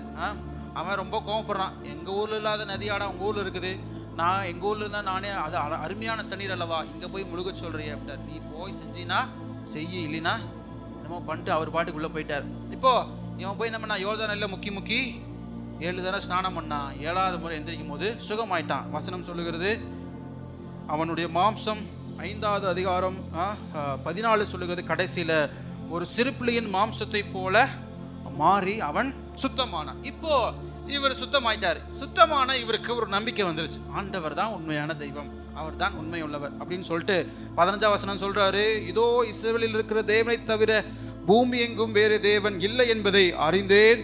இப்பொழுதும் அடியான் கையில் ஒரு காணிக்கை வாங்கி கொள்ள வேண்டும் என்றான். இப்போ இவன் சொல்லிட்டான், உலகத்திலேயே உம்முடைய தெய்வம் தான் உண்மையான தெய்வம், அதனால உமக்காக உம்முடைய தேவனுக்காக ஒரு காணிக்கை வாங்கி கொள்ளணும் அப்படின்னு சொல்லிட்டு என்ன பண்ணான்னா, எலிசா கிட்ட வந்து எல்லாம் காணிக்கை எல்லாத்தையும் என்ன பண்றாரு, இந்த நாகமான் படைத்தளபதி என்ற ஆட்டை கொடுக்குறாருன்னா எலிசா கிட்ட கொடுக்குறாரு. ஆனால் எலிசா சொல்லிட்டாரு, அதெல்லாம் எனக்கு ஒன்றும் வேண்டாம், நீ போப்பா அப்படின்ட்டார். அவன் அதெல்லாம் எதுவுமே அவன் கையில் 16 வசனம் சொல்லுது, நான் வாங்குகிறது இல்லை என்று கர்த்தருக்கு முன்பாக அவருடைய ஜீவனை கொண்டு சொல்லுகிறேன். நான் எனக்கு வேண்டாம்ப்பா, நான் வாங்க மாட்டேன் அப்படின்னு கர்த்தருடைய ஜீவனை கொண்டே சொல்கிறார், நீ போப்பா அப்படின்ட்டார். அது 19 வசனம் சொல்லுது, அவன் சமாதானத்தோடே போயிட்டான், அவன் புறப்பட்டு போயிட்டான். இப்போ போயிட்டான் அவன். அப்போ கிளம்பி நாகமானும் அவனுக்கு உண்டான எல்லாரும் என்ன பண்ணிட்டாங்க, சுகம் பெற்ற சந்தோஷத்தோடு என்ன பண்ணிட்டாங்க, சந்தோஷமாக போயிட்டான். இப்போ இங்கே ஒருத்தர் வராரு. 20ஆம் வசனம் சொல்லுது, தேவனுடைய மனுஷனாகிய எலிசாவின் வேலைக்காரன் கேயாசி என்பவன் அந்த சீரியனாகிய நாகமான் கொண்டு வந்ததை என் ஆண்டவன் அவன் கையிலே வாங்காமல் அவனை விட்டுவிட்டார். நான் அவன் பிறகே ஓடி அவன் கையில ஏதாகிலும் வாங்குவேன் என்று கர்த்தருடைய ஜீவன் மேல் ஆணையிட்டு. அங்கு என்ன சொல்றாரு தீர்க்கதரிசி, என்ன சொல்றாருன்னா, கர்த்தருடைய ஜீவனை கொண்டு சொல்றேன், நிச்சயமா உன் கையில 1 ரூபா கூட வாங்க மாட்டேன் அப்படிங்கிறான். அவன் என்ன சொல்றான், கேயாசி, கர்த்தருடைய ஜீவனை கொண்டு சொல்றேன், 1 ரூபா கூட உங்கள்கிட்ட இல்லாம நான் புடுங்கிடுவேன்டா அப்படிங்கிறான். தீர்க்கதரிசி எப்படி இருக்காரு, அவனுடைய வேலைக்காரர் எப்படி இருக்கான்னு பாருங்களேன். நீ கர்த்தருடைய ஜீவனை கொண்டு சொல்றேன், உங்ககிட்ட ஒத்த பைசா வாங்க மாட்டேன் அப்படிங்கிறான். அவன் என்ன வேலைக்காரன் என்ன பண்றானா, எல்லாத்தையும் வாங்கிட்டு தான் வருவேன்னு கர்த்தருடைய ஜீவனை கொண்டு சொல்றான். இப்போ அடுத்து என்ன நடக்குது அப்படின்னா, நாகமானை பின்தொடர்ந்தான். இப்போ கேஎஸ் என்ன பண்ணிட்டார்னா, நாகமானை பின்தொடர்ந்து அவன் பிறகே ஓடி வருகிறதை நாகமான் கண்டபோது அவனுக்கு எதிர்கொண்டு போக ரதத்திலிருந்து குதித்து, சுக செய்தியா அப்படின்னு கேட்கிறார். ஏன்னா யாரு அவரு, ஒரு தீர்க்கதரிசனுடைய வேலைக்காரன் அல்லவா, அதனால கேட்கிறாரு சுக செய்தியா. ஏன்னா முந்தைய காலத்திலலாம் தீர்க்கதரிசிகள் போய் சொல்ல மாட்டாங்க, போவாங்க. ஆனால் அதுக்கு முன்னாடி ஒரு ஆளை அனுப்பிவிடுவாங்க, வேலைக்காரனையும் யாரோ அனுப்பிவிடுவாங்க, வருகிறது சுக செய்தியா, இது நல்ல செய்தியா அப்படின்னு தெரிஞ்சுக்கிறதுக்கு வேண்டி ஒரு வேலைக்காரனை அனுப்பிவிடுவாங்க. இப்போ வேலைக்காரனோட ஒரு வேலை ஏதோ ஆயிடுச்சாட்டு இருக்குது, சுக செய்தியா, ஆமாம் சுக செய்தி தான் அப்படின்னு சொல்றாரு. 22 வசனம் சொல்லுது, அதற்கு அவன் சுக செய்தி தான், தீர்க்கதரிசிகளின் புத்திரர்கள் 2 வாலிபர் இப்பொழுதுதான் எப்ராயிம் மாலை தேசத்திலிருந்து என்னிடத்தில் வந்தார்கள், அவர்களுக்கு 1 தாளந்து வெள்ளியும் 2 மாத்து வஸ்திரங்களையும் தர வேண்டும் என்று கேட்க என் எஜமான் என்னை அனுப்பினார் என்றான். அதற்கு நாகமான், தயவு செய்து 2 தாலந்தை வாங்கிக் கொள்ளும் என்று சொல்லி அவனை வருந்தி 2 தாலந்து வெள்ளியையும் 2 பைகள் 2 மாற்று வஸ்திரங்களோட கட்டி அவனுக்கு முன்பாக சுமந்து போக தன் வேலைக்காரரான 2 பேர் மேல் வைத்தான். அவன் மேட்டண்டைக்கு வந்தபோது அவன் அதை அவர்கள் கையிலிருந்து வாங்கி வீட்டிலே வைத்து அந்த மனுஷரை அனுப்பிவிட்டான். அவர்கள் போய்விட்டார்கள். இப்போ என்ன பண்ணுறான்னா, ஒரு பெரிய புழுகா போய் யார்கிட்ட புழுகுறான்? நாகமான் கிட்ட. இப்போதுதான் 2 பேர் வந்தாங்கப்பா, அவங்களுக்கு மாற்று வஸ்திரம் வேணும்னு சொல்லி எங்கள் தலைவர், எங்களுடைய தீர்க்கதரிசி சொல்லி விட்டாரு, உங்களுடைய தீர்க்கதரிசி சொல்லி விட்டாரு, அவனுக்கு கொடுக்கணும்னு சொல்லி என்ன பண்ணுறான்னா, ஒரு பெரிய புழுகா என்ன பண்ணுறான், போய் அங்கே போய் சொல்கிறான்.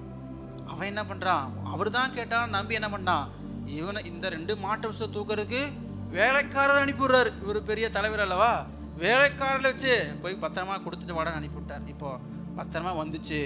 நம்ம ஆள், விவரமான ஆள் என்ன பண்ணுறாருன்னா, வாங்கி வீட்டிலே வைத்து மனுஷரை அனுப்பிவிட்டான். பத்திரமா வாங்கி வீட்டுக்குள்ள வச்சுட்டு ஒன்றும் தெரியாதவன் போல நீங்கள் போயிட்டு வாங்கப்போ உங்கள் வேலை முடிச்சுன்னு அனுப்பிட்டான்.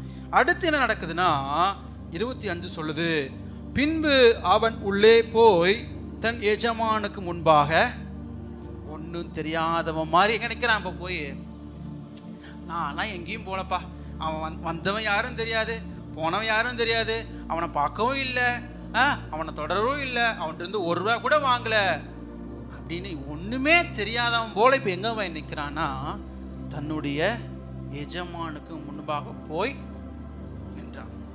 இப்படி தான் அநேக முறை வாரம் நம்ம போய் ஆண்டவருடைய சமூகத்தில் நிற்கிறோம். ஒன்றுமே தெரியாத மாதிரியும், வெள்ளை சட்டை பேண்ட்டு போட்டு வந்தால், நல்லா கலர் நல்ல ட்ரெஸ்ஸை போட்டு வந்தால், இவர்கள்லாம் யார் தெரியுமா, இவர்கள்லாம் எப்பேற்பட்டவர்கள் தெரியுமா அப்படிங்கிற மாதிரி ஜொலிக்க வந்து நிற்கிறோம். ஆண்டவருக்கு மட்டும்தான் தெரியும் உலக மகா பாவி இவன் தாண்டா அப்படின்னு. ஆனால் பக்கத்து உண்மையாலுமே ஆண்டவர் நமக்கு செய்கிற பெரிய நன்மை என்ன தெரியுமா, நம்மை பற்றி ஒரு புள்ளி கூட மற்றவனுக்கு பக்கத்தில் இருக்கிறவனுக்கு சொல்கிறதே இல்லை. நம்ம பற்றி ஒரு விஷயம் தெரிஞ்சாவே அதை 100 பேர்த்துக்கு சொல்கிற ஆட்களுக்கு மத்தியில் நம்மை பற்றி ஒரு விஷயத்தை கூட சொல்கிறதே கிடையாது. அப்படி சொல்லியிருந்தாருன்னு வைங்களேன், என்ன சொல்லுவோம், உன்னை பற்றி தெரியாதா, என்னை பற்றி தெரியாதா, நீயா நானா அப்படிங்கிற ஒரு டிபேட்டே நடந்திருக்கும். ஆனால் ஆண்டவர் நம்மளை பத்திரமா காப்பாற்றிட்டார். இப்போ இங்கே கதைக்கு வாங்கலேன். இப்போ என்ன பண்ணுறான்னா, ஒன்றும் தெரியாதவர்கள் போல் என்ன பண்ணுறான்னா, அந்த கேயாசி போய் தன்னுடைய தன்னுடைய எஜமான் முன்பாக நிற்கிறான். இப்படி தான் வாரம் நம்மளும் ஆண்டவரை ஏமாத்துறோம்.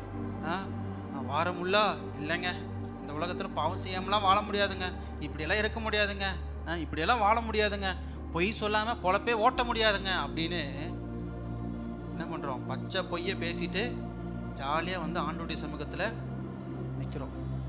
ஆனால் ஆண்டவருக்கு தெரியும். தீர்க்கதரிசி அடுத்து சொல்கிறாரு, உன் மனம் என்னோட கூட செல்லவில்லையா அப்படின்னு கேட்பார் 26 வசனத்தில். இப்போது நம்ம செய்கிற செயல் போது நம்ம யோசிச்சு பாருங்களேன், கர்த்தர் நம்மோட இப்போ இல்லையா? நமக்கு ஆபத்து உறவு மட்டும் ஆண்டவர்கிட்ட கேட்குறோம்ல, ஆண்டவரே நீ எங்கே போனீரா, என்னை காப்பாற்றவில்லையா, தூங்கிட்டாரா, சந்தைக்கு போனீரா அப்படிலாம் கேட்குறோம்ல. பாவம் செய்யும் போது மட்டும் என்ன சொல்கிறோம், நீ கொஞ்ச நேரம் அங்கே இருங்கப்பா, நான் வந்துடுறேன், கொஞ்சம் தான் இதை செஞ்சுட்டு வந்துடுறேன் அப்படின்னு என்ன பண்ணுறோன்னா, அப்படியா? பாவம் செய்யும் போது மட்டும் ஆண்டவர் நம்மோடு இல்லையா? ஆண்டவர் நம்மோடு இருக்கிற நாம் இதை செய்யலாமா, இந்த தப்பிதங்களை செய்யலாமா, இந்த பாவத்தை செய்யலாமா அப்படிங்கிற எண்ணம் நான் பாவம் செய்யும் போது இல்லை. அதான் அங்கே அடுத்து கேட்குறாரு, உள்ளே வந்து நின்றான். கேயாசி, எங்கே இருந்து வந்தாய் கேட்குறார். எங்கேயா வந்த, நீ எங்கே போயிட்டு வர, எங்கிருந்து வர அப்படின்னு கேட்குறாரு. அப்போ கேசி சொல்றாரு, கேட்டதற்கு அவன், உமது அடியான் எங்கும் போகவில்லை அப்படிங்கிறார். நான் எங்கேயுமே போகலைங்க. நம்ம சொல்றோம்ல, நான் எந்த தப்புமே செய்யலைங்க, எந்த பாவமும் செய்யலைங்க. சில பேர் சொல்லுவாங்க, ஒரு பாவம் கூட நான் செய்யலைங்க, எனக்கு மட்டும் ஏங்க இப்படி, நான் எந்த தப்புமே செஞ்சது கிடையாதுங்க, நான் ஒன்றுமே பண்ணலைங்க, எனக்கு மட்டும் ஏன் இப்படி. அவர் தான் சொல்கிறார், அவர் தான் சொல்கிறது பாருங்க, உமது அடியான் எங்கேயுமே யாருன்னே தெரியாதுங்க அவன். வந்தார் யாருன்னு எனக்கு தெரியாதுங்க, நான் எங்கேயுமே போகலைங்க, சத்தியமாக சொல்கிறேங்க, நான் எங்கேயுமே. இப்படிதான் நம்ம அநேக நேரங்களில் ஆண்டவருக்கு விரோதமாக செய்கிறதெல்லாம் செஞ்சுட்டு அடுத்து அங்கே எலிசா சொல்கிறார், அப்பொழுது அவன் இவனை பார்த்து, அந்த மனுஷன் உனக்கு எதிர்கொண்டு வர தன் ரதத்திலிருந்து இறங்கி திரும்புகிற போது என் மனம் உன்னுடனே கூட செல்லவில்லையா? பணத்தை வாங்குகிறதற்கும் அடுத்து அதை விட்டுருங்க. அவர் சொல்கிறாரு, என் மனம் உன்னோட வரலையா? இவ்வளோ நாள் எனக்கு இருந்தியே, நான் உன்னை ஒரு நாளாவது அப்பத்துக்கு தண்ணீருக்கு உன்னை ஒரு நாளாவது கைவிட்டனா? ஒரு நாளாவது உனக்கு உதவி செய்யாமல் போயிட்டனா? ஒரு நாளாவது நீ வந்து யார்கிட்டயாவது போய் கையேந்து நின்றுருக்கியா? ஒரு நாளாவது அப்படி உன்னை விட்டுருக்கனா? ஆனால் இப்படி தப்பு பண்ணிட்டு வந்து எங்கேயுமே போகலன்னு சொல்கிறையே, என் மனம் உன்னோட இல்லையா அப்படின்னு கேஸை பார்த்து எலிசா கேட்குறார். இன்றைக்கி நம்ம ஆண்டவர் நம்மளை பார்த்து அப்படி தான் கேட்குறாரு. உனக்கு தேவைப்படும் போதெல்லாம் உனக்கு உதவி செஞ்சல, உனக்கு பிரச்சனைக்கும் போதெல்லாம் உனக்கு உதவி செஞ்சல, உனக்கு காப்பாற்றினல, உனக்கு விடுவிச்சல்ல, உனக்கு அற்புதம் செஞ்சல. ஆனால் தவறுகள் இப்படி மீண்டும் மீண்டும் செய்யறீல அப்படின்னு ஆண்டவர் நம்மை பார்த்து கேட்குறார். இதுக்கப்புறம் என்ன நடந்துச்சு அப்படின்னா, அவர் கோபப்பட்டு ஒரு காரியத்தை சொல்கிறாரு. 5ஆம் அதிகாரம் 27 சொல்லுகிறது, ஆகையால் நாகமானின் குஷ்டரோகம் உன்னையும் உன் சந்ததியாரையும், அவன் செஞ்ச பாவம் அவனை மாத்திரம் இல்லை, அவன் குடும்பத்தை மாத்திரம் இல்லை, அவன் சந்ததியையும் அடிச்சிருச்சு, என்னென்றைக்கும் பிடித்திருக்கும் என்றான். உடனே அவன் உறைந்த மலை நிறமான குஷ்டரோகியாகி அவன் சமூகத்தை விட்டு புறப்பட்டு போனான். பாவம் பாருங்களேன், மறைமுகமாக செஞ்சதுதான், சந்தோஷமா போனான். இதில் என்ன இருக்கு, காணிக்க தானே, இதில் என்ன இருக்கு அப்படின்னு போனான். அவனுக்கு வந்த சாமம் எப்படி தெரியுமா? அவனை விடலை, அவன் குடும்பத்தை விடலை, அவன் சந்ததியும் பிடிச்சிருச்சு. முதல்ல நான் சொன்னேன், நம்ம செய்கிற மறைமுகம் பாவம் நம்மை அழிக்கும்னு. 2வது பார்த்தோம் குடும்பத்தை அழிக்கும்னு. 3வது பார்த்தோம் சந்ததியும் அழிச்சிடும். அப்போது நாம் கடவுளுக்கு விரோதமாய் செய்கிற பாவங்கள் நம்முடைய சந்ததியை கூட அழிச்சிருங்க சில நேரம். இப்போ ஆண்டவரிடத்தில் நம்ம ஒப்பு கொடுக்குறோம்ப்பா, நான் அப்படி செஞ்சுட்டு நான் இவ்வளோ நாள் அப்படி இருந்தது தப்பு தான்ப்பா, இது தவறு எனக்கு தெரியும் தான், இது இது இது இது உங்களுக்கு பிடிக்கலன்னு எனக்கு தெரியும் தான், நீங்கள் என்ன மன்னிச்சிருங்கன்னு ஆண்டவர்கிட்ட கேட்கும்போது நிச்சயமாக அவர் நம்ம மன்னிப்பார்.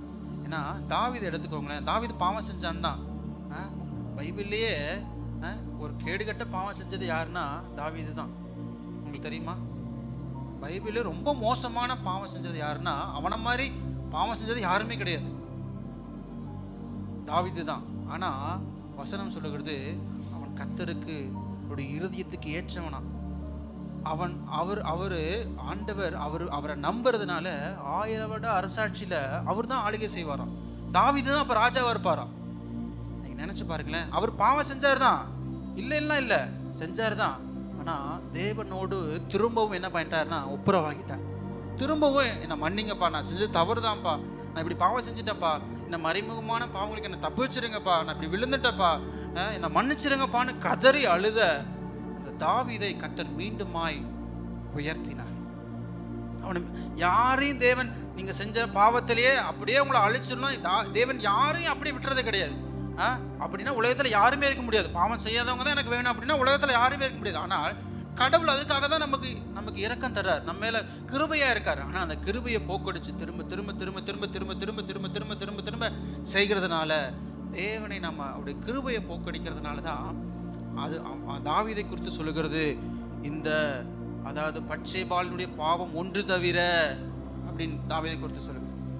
இந்த ஒரு பாவத்தை தவிர தாவீது மேல ஒரு குற்றம் இல்லையா. இந்த ஒரு காரியத்தை தவிர நம்மை பார்த்து சொல்ல முடியுமா? ஆண்டவர் நம்மை பார்த்து சொல்ல முடியுமா?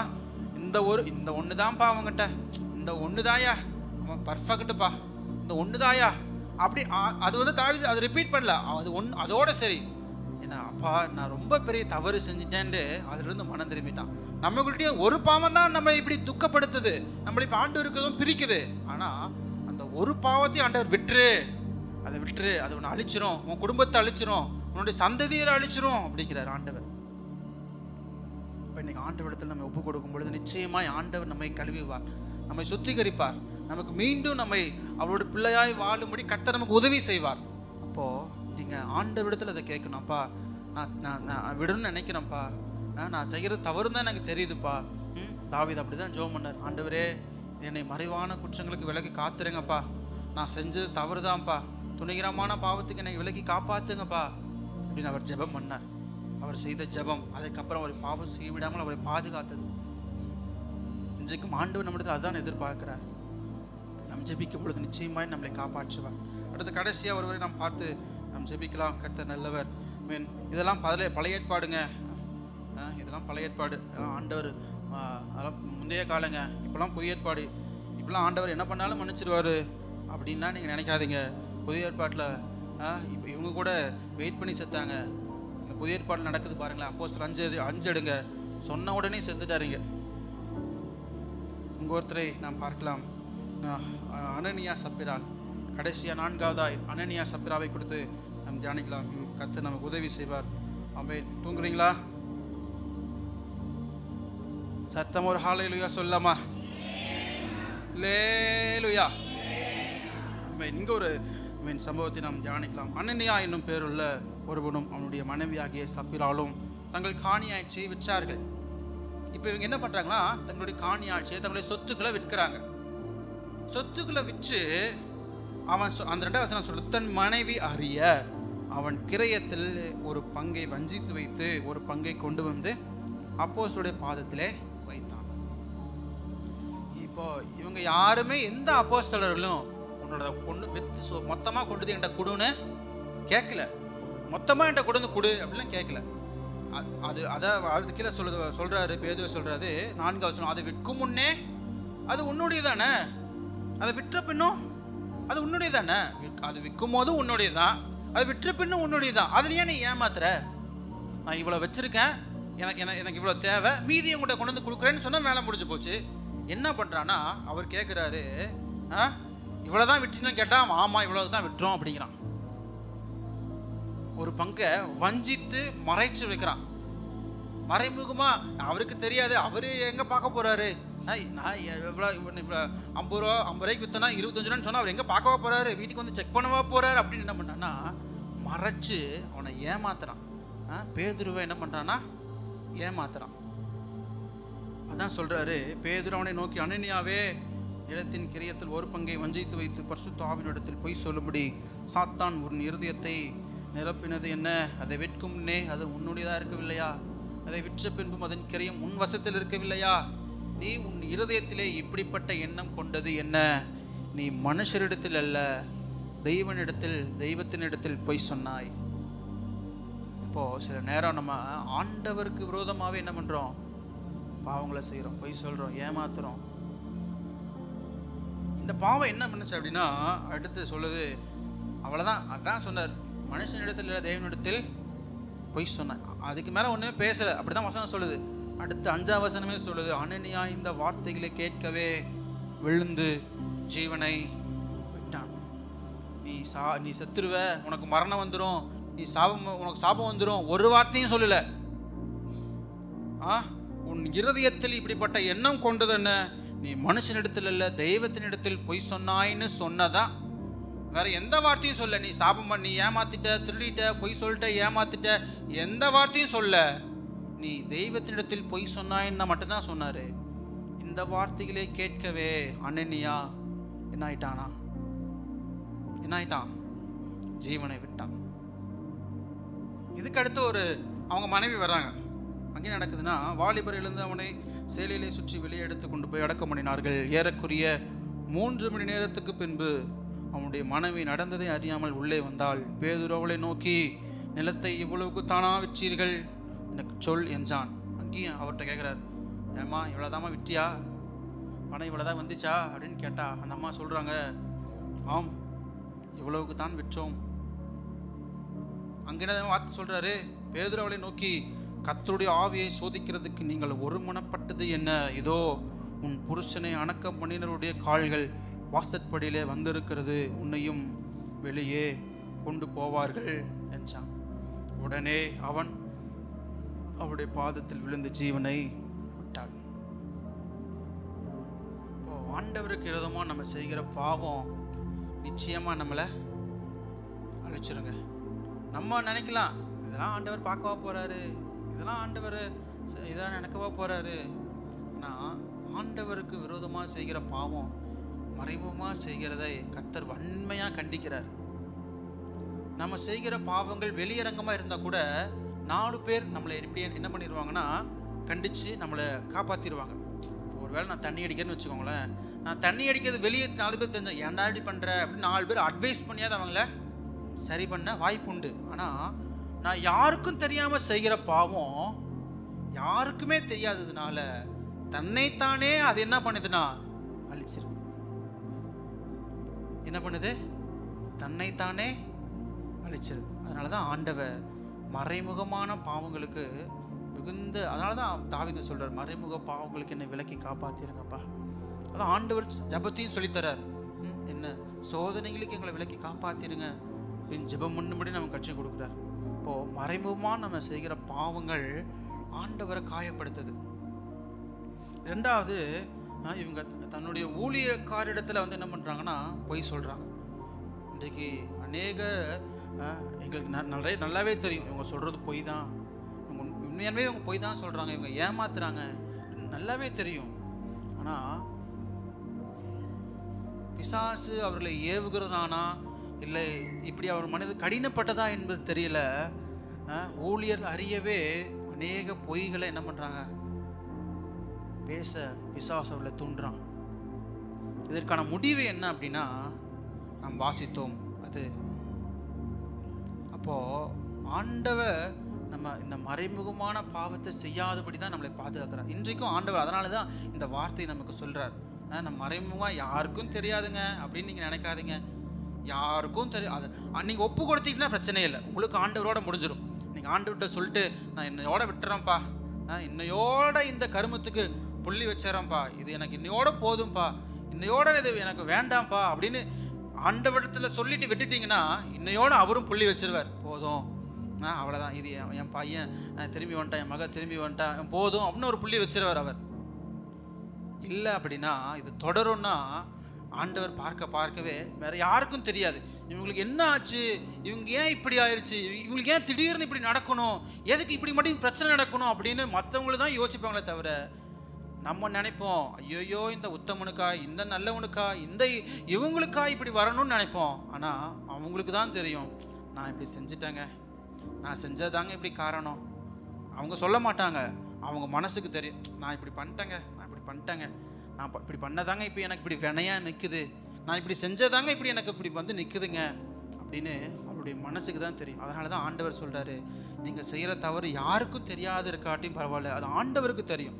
இன்றைக்கு நீங்கள் உங்களை அழுது, ஆண்டவரே நான் பண்ணது தப்பு தான்ப்பா, நான் யாருக்கும் தெரியாமல் தான் செஞ்சுட்டேன், நான் என்னை யாரும் பார்க்கல தான், ஆனால் நீங்கள் பார்த்துட்டீங்கல்ல, நீங்கள் என்னை பார்த்துட்டீங்கல்ல. ஒரு அந்த கதையை அடுத்தவா சொல்ல நினச்சேன். ஒரு தகப்பனும் மகனும் ஒரு மாமரத்துக்கு அதாவது பழம் பறிக்க போனாங்களாம். அப்போது அந்த மகன் வந்து கீழே நின்றுருந்தானா. தகப்பன் சொன்னாரா, நீ கீழே நில்லு, யாரா வராங்களான்னு பாரு அப்படின்னாராம். கீழே நின்று யாரா வராங்களான்னு பாரு, நான் மேலே போய் பழம் பறித்து கொண்டு வந்துடுறேன், யாராவது வந்தால் சொல்லு, நம்ம ஓடிடலாம் அப்படின்னாங்களாம். அப்போது அந்த தகப்பன் பழம் பொறிக்க மேலே ஏறிட்டாராம். இப்போ இந்த பையன் கீழே நின்றுட்டு மேலே 2 பழம் பா யாரோ பார்க்குறாங்கப்பா அப்படின்னானா. அப்போது யாரான்னு கேட்டான். அப்பா மறுபடியும் சொன்னா, அப்பா அப்போ சொல்லிட்டு அவர் மறுபடியும் பழம் பொறிச்சிக்கிட்டே இருந்தாரான். மறுபடியும் அப்பா யாரோ பார்க்குறாங்கப்பா அப்படின்னானா. யாரான்னு கேட்டு போயிட்டாங்களான்னு கேட்டு மறுபடியும் பழம் பறிச்சிக்கிட்டே இருந்தாரான். அப்பா யாரோ பார்க்குறாங்கப்பா அப்படின்ட்டு அவன் மறுபடியும் சொன்னானா. அப்போ இவர் இப்போ தான் புரியுது, கீழே இறங்கி வந்துட்டார், யாரா பார்த்தா அப்படின்னு சொல்லி தன்னுடைய மகன்கிட்ட கேட்டாராம். அப்போது அந்த மகன் சொன்னானா, அப்பா உங்களை யாரும் பார்க்கலன்னு தான் நீங்கள் பாவம் செய்கிறீங்க, ஆனால் நான் பார்க்குறேன்ல, உங்களை நான் பார்க்குறேன்ல, நீங்கள் செஞ்சது அப்படியே நான் செஞ்சா சரியா அப்படின்னு கேட்டானா. அப்போவே அழுது நான் செஞ்சது தவறு தான் அப்படின்னு தன் மகனத்தில் ஒப்பு கொடுத்தாராம் அவர். அப்போது நம்ம செய்யறது யாரும் பார்க்கல தான், ஆனால் மேலிருந்து ஒருத்தர் பார்க்குறாருல்ல, அவர் சொல்கிறார் நான் உன்னை பார்க்குறேன்ல, நான் உன்னை பார்க்குறேன்ல, நான் உன்னை பார்க்குறேன்ல. நம்ம செய்யறது யாரும் பார்க்கல தான், ஆனால் மேலிருந்து ஒருவர் நம்மை பார்த்து கொண்டே இருக்கார். இப்போ இன்றைக்கு நாம் நம்மை ஒப்பு கொடுக்கும் பொழுது கர்த்தர் நம்மை நிச்சயமாய் நம்மளை காப்பாற்றுவார். ஒருவேளை நம்ம இருதயத்தை கடினப்படுத்தணும் அப்படின்னா இதற்கான முடிவு அது எப்படி இருக்கும் நமக்கு தெரியாது. ஏன் உங்களுக்கு இந்த நிலைமை வந்துச்சு அப்படின்னு தெரியவே தெரியாது, யாருக்கும் தெரியாது. நாம வேணா சொல்லிக்கலாம், ஐயோ அவங்க ரொம்ப தங்கங்க, தங்கம் கூட அவங்களுக்கு முன்னாடி ஒருகிருங்க, சுத்த தங்கங்க அப்படிங்கலாம். ஆனால் அவருடைய இருதயத்துக்கு தெரியும், நான் செய்த பாவம் என்னை அழிச்சிருச்சு, நான் இப்படி செஞ்சுட்டேங்க, அதனால தான் இப்படி இந்த நிலைமைங்க அப்படின்னு அவங்க இருதயத்துக்கு மாத்திரம் தான் தெரியும்.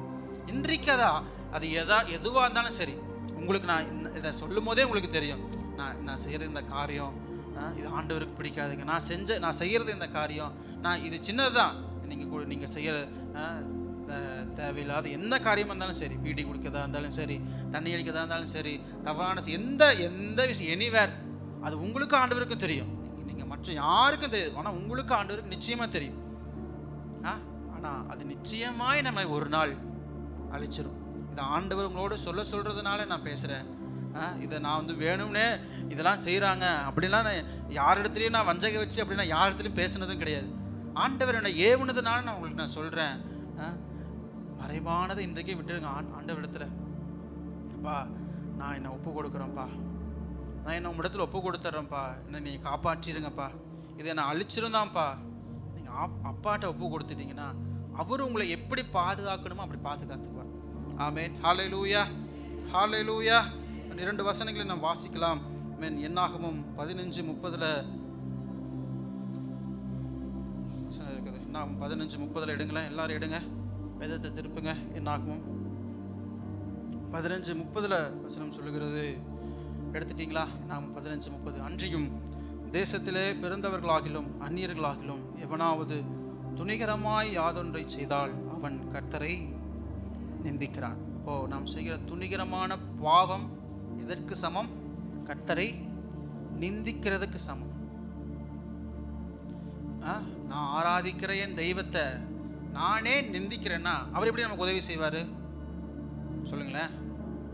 நீங்க நம்புகிற தெய்வத்தை நீங்க எப்ப நிந்திக்கிறீங்கன்னா, நீங்க மறைமுகமா துணிகரமா செய்கிற பாவத்தினால நிந்திக்கிறீங்க.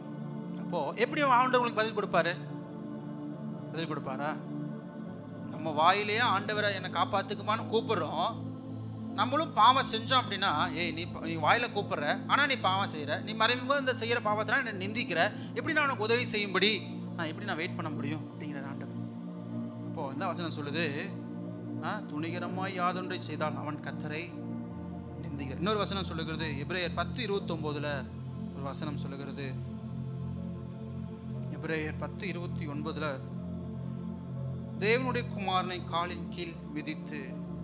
அப்ப நம்ம செய்கிற பாவம், மறைமுகமாக செய்கிற பாவம் எதற்கு சமம்னா, தேவனுடைய குமாரனை காலின் கீழ் போட்டு மிதிக்கிறோமா. சாத்தான மிதிப்பேன்னு பாடுறோம், ஆனா நம்ம செய்கிற பாவங்கள் எதற்கு சொல்றாருன்னா, ஒப்பிடுறாருன்னா, ஆண்டவரே என்ன பண்றோம்? மிதிக்கிறோம். இப்போ உலகத்தில் இருக்கிறவங்க காட்டிலும் மோசமானவங்க யாருன்னா, இப்படி மறைமுகமான பாவம் செய்யறவங்க தான். ஆண்டவரை நிந்திக்கிறோம். உலகத்தில் இருக்கிறவங்க கூட ஆண்டவரை தெரியாம தான் நிந்திக்கிறான். நம்ம வேணுனே நிந்திக்கிறோம், வேணுனே ஆண்டவரை போட்டு மிதின்னு. இப்போ ஆண்டவர் அதை தான் சொல்றாரு, நீ விட்டுருப்பா, இதை விட்டுரு, நான் உனக்கு உதவி செய்யறேன், நீ விட்டுரு. நீங்க ஒன்று யோசிச்சு பாருங்களேன். இப்படி பாவம் செய்யற நம்முடைய வாழ்க்கையிலே தேவன் இவ்வளோ அற்புதங்களையும் அதிசயங்களையும் நன்மைகளையும் ஆண்டவர் செய்கிறாருன்னா, பரிசுத்தமா வாழ்ந்தா எவ்வளோ மேன்மையா செய்வார்னு யோசிச்சு பாருங்களேன். நம்ம செய்கிற இந்த தப்பிதங்கள் எல்லாம் வச்சு கூட ஆண்டவர் நம்ம மேல இறக்க வச்சு நன்மைகளை செஞ்சு இந்த அளவுக்கு நம்மளை வளர்ச்சி அடைய செஞ்சிருக்காருன்னா, நம்ம ஆண்டவர் உண்மையா மாத்திரம் இருந்தோம்னா, அவருக்கு பரிசுத்தமா மாத்திரம் இருந்தோம்னா எவ்வளவு மேன்மையா வச்சிருப்பாருன்னு யோசிச்சு பாருங்களேன். உபாகம் 33:29 ஒரு வசனத்தை கர்த்தர் ஞாபகப்படுத்துகிறார். அதுல அங்கே சொல்லுகிறது 33:29 ஒரு வசனம் இருக்கிறது.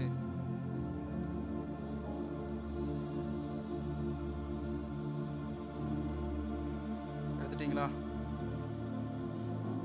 33:29 வசனம் சொல்லி அதை பாருங்களேன். இஸ்ரவேலே, நீ பாக்கியவான், கர்த்தரால் ரட்சிக்கப்பட்ட ஜனமே, உனக்கு ஒப்பானவர் யார்? உனக்கு சகாயம் செய்யும் கேடகம், உனக்கு மகிமை பொருந்திய பட்டயமும் அவரே. உன் சத்துருக்கள் உனக்கு இச்சகம் பேசி அடங்குவார்கள், அவர்கள் மேடுகளை மிதிப்பாய். அப்போ இவ்வளோ பாவம் செய்கிற நம்மளையே ஆண்டவர் இப்படி பாக்கியவான்கள், இப்படிலாம் இருப்ப அப்படின்னா, நம்ம உண்மையாய் கடவுளுக்காக வாழும் பொழுது நீங்கள் யோசித்து பாருங்கள், எந்த அளவுக்கு ஆண்டவர் மேன்மைப்படுத்துவார், எந்த அளவுக்கு உயர்த்துவார் என்று. ஏன் பிசாசு நம்மளை பாவம் செய்ய தூண்டுறானா?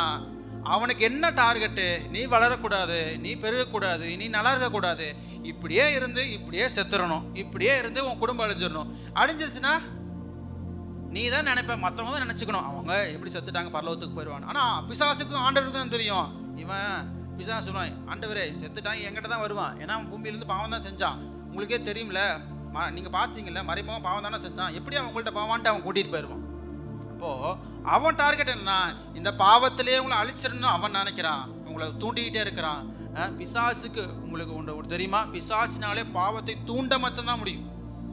அவனால் பாவத்தை செய்ய வைக்க முடியவே முடியாது. இதை செய், இதை பாரு, இதை பேசு, இதை பண்ணு அப்படின்னு தூண்ட முடியும். தூண்டுகிறதுல என்ன பண்ணிடுவோம், நாம மயங்கி அதை போய் செய்கிறோம். நம்ம அப்போ தூண்டுகிற போதே இது ஆண்டவருக்கு பிடிக்காது என்று நாம் அந்த வார்த்தையை சொல்லி பிசாசை கடிந்து கொள்ளும் போது அவன் நம்மை விட்டு ஓடி போகிறான். இயேசுவை பிசாசு சோதிக்கும் பொழுது மத்தேயு 4ஆம் அதிகாரத்தில் அவன் கொண்டு போய் நிறுத்தி அவளை காண்பித்து அப்படிலாம் இருக்கும், தூண்டுறான். தேவனுடைய குமாரனை மறுதலிங்க, நீ தேவனுடைய குமாரனை ஏதாவது கீழே குதிங்க அப்படின்னு தூண்டுறான், பாவம் செய்ய தூண்டுறான். ஆனால் இயேசு சொல்றாரு, தேவனாகிய கர்த்தர் ஒருவருக்கே நான் அவர் யார் எனக்கு தெரியும், என்னை அனுப்பினவர் யார் எனக்கு தெரியும். 3ஆம் அதிகாரத்தில் தான் பரலோகத்திலிருந்து சத்தம் வரும், இவர் தேவனுடைய குமாரன் அப்படின்னு பரலோகத்திலிருந்து சத்தம் கேட்கும். பிசாசு 4ஆம் அதிகாரத்தில் என்ன சொல்றானா, நீ உண்மையாலுமே தேவனுடைய குமாரன் தானா, நீ உண்மையாலுமே வானத்திலிருந்து வந்தவர் தானா, நீ உண்மையாலுமே கடவுள்னா குதிங்க, செஞ்சு காட்டுங்க, கல் அப்பாமா மாத்துங்கன்னு தூண்டுறான். ஆனா ஏசு என்ன பண்றான்னா, அவனை கடிந்து கொள்ளுகிறார். அப்பாலே போ பிசாசே அப்படிங்கிறார், ஓடி போயிரு மரியாதை அப்படிங்கிறார். நம்ம என்ன பண்றோம், தூண்டும் பொழுதே வாடா மகனே, இதுக்கு தான் வெயிட் பண்ண, இந்த சந்தர்ப்பத்துக்கு தானா அப்படின்னு என்ன பண்றோம், அவனோட சேர்ந்து கொள்ளுவோம். இப்போ நம்ம பிசாசினால தூண்டப்படும் போதே அதை கண்டிச்சிடணும். இல்லை இது ஆண்டவருக்கு பிடிக்காது, இதை நான் செய்ய மாட்டேன், இது ஆண்டவருக்கு பிடிக்காது, இது ஆண்டவருக்கு இதை வெறுக்கிறாரு, இது ஆண்டவருக்கு பிரியமல்ல அப்படி தூண்டும் பொழுதே நாம் அதை கடிந்து கொண்டால் நாம் பிசாசை ஜெயிக்க முடியும். இப்போ இன்றைக்கு ஒரு தீர்மானம் எடுங்க, கண்களை மூடலாமா? எல்லாரும் அப்படியே எழுந்திருந்து கண்களை மூடி நீங்கள் ஒரு 10 நிமிடம் நான் டைம் தரேன். நீங்கள் ஆண்டவரிடத்துல ஜெபம் பண்ணுங்க, உங்களுக்கு ஆண்டவருக்கும் தெரியும் இது சரியா, இது தவறா, இது ஆண்டவருக்கு பிடிக்குமா, இது பிடிக்காதா, இது ஆண்டவர் வெறுக்கிறாரா இல்லை நேசிக்கிறாரா அப்படின்னு உங்களுக்கு தெரியும். உங்களோட ஒரு இடத்துல ஒரு கேள்வி கேட்குறேனே, நீங்கள் கவனிங்களேன். இதுவரைக்கும் செஞ்ச காரியத்தில், இப்போ இது வரைக்கும் செஞ்ச இன்னைக்கு வரைக்கும் இந்த டைம் வரைக்கும் செஞ்ச காரியத்தையே நீ ஒரு வருடத்துக்கு நீங்கள் செஞ்சீங்கன்னா உங்களுடைய பலன் என்ன யோசிச்சு பாருங்களேன். இது வரைக்கும் செஞ்ச காரியத்தையே திரும்ப ஒரு வருஷம் செஞ்சீங்கன்னா நீங்கள் நல்லா இருப்பீங்களா, இல்லை பாவத்தில் ரொம்ப ஆழத்துக்கு போயிடுவீங்களா, இல்லை ரொம்ப மோசமாயிருமா, இல்லை நான் இது வரைக்கும் நல்லதாக செஞ்சு வந்திருக்கேன், இது திரும்ப செஞ்சால் நான் மேன்மை அடைஞ்சிடும், அப்படி நான் சொல்கிற புரியுதா உங்களுக்கு? இது வரைக்கும் செஞ்ச காரியத்தை திரும்ப இன்னொரு வருஷம் நீங்கள் செஞ்சீங்கன்னா உங்கள் நிலை என்னவா இருக்கும்? இது வரைக்கும் நீங்கள் நன்மை செஞ்சிருந்தீங்கன்னா உங்கள் நிலை அடுத்த ஒரு வருஷம் நன்மை செய்யும் பொழுது இன்னும் உயர்வடைவீங்க. இது வரைக்கும் நீங்கள் பாவம் செஞ்சிருந்தீங்கன்னா அடுத்த ஒரு வருஷம் இதே பாவத்தை செஞ்சிருந்தீங்கன்னா இன்னும் எங்கே போவீங்க? கண்களை மூடலாம், அப்படி ஜெபம் பண்ணலாமா? நீங்கள் ஆண்டவர் இடத்துல உங்களை ஒப்பு கொடுங்க. ஆண்டவர் தான் நமக்கு உதவி செய்யணும். வசனம் சொல்லுகிறது, மறைவான பாவங்களுக்கு என்னை விலக்கி காப்பாற்றுங்கப்பா. நீங்கள் ஆண்டவரிடத்தில் ஜெபம் பண்ணி நிச்சயமாக உங்களை விடுவிப்பார். அவர் நிச்சயமாக உங்களுக்கு இரக்கம் செய்வார், நிச்சயமாக உங்களை காப்பாற்றிடுவார், அவர் நிச்சயமாக உங்களை தப்பு வச்சிருவார். அவர் இப்போ நீங்கள் பாவத்திலே இருக்குன்னா ஆண்டவர் நினைக்கிறதே இல்லை. அதனால தான் உங்களோட ஆண்டவர் பேசுகிறார்.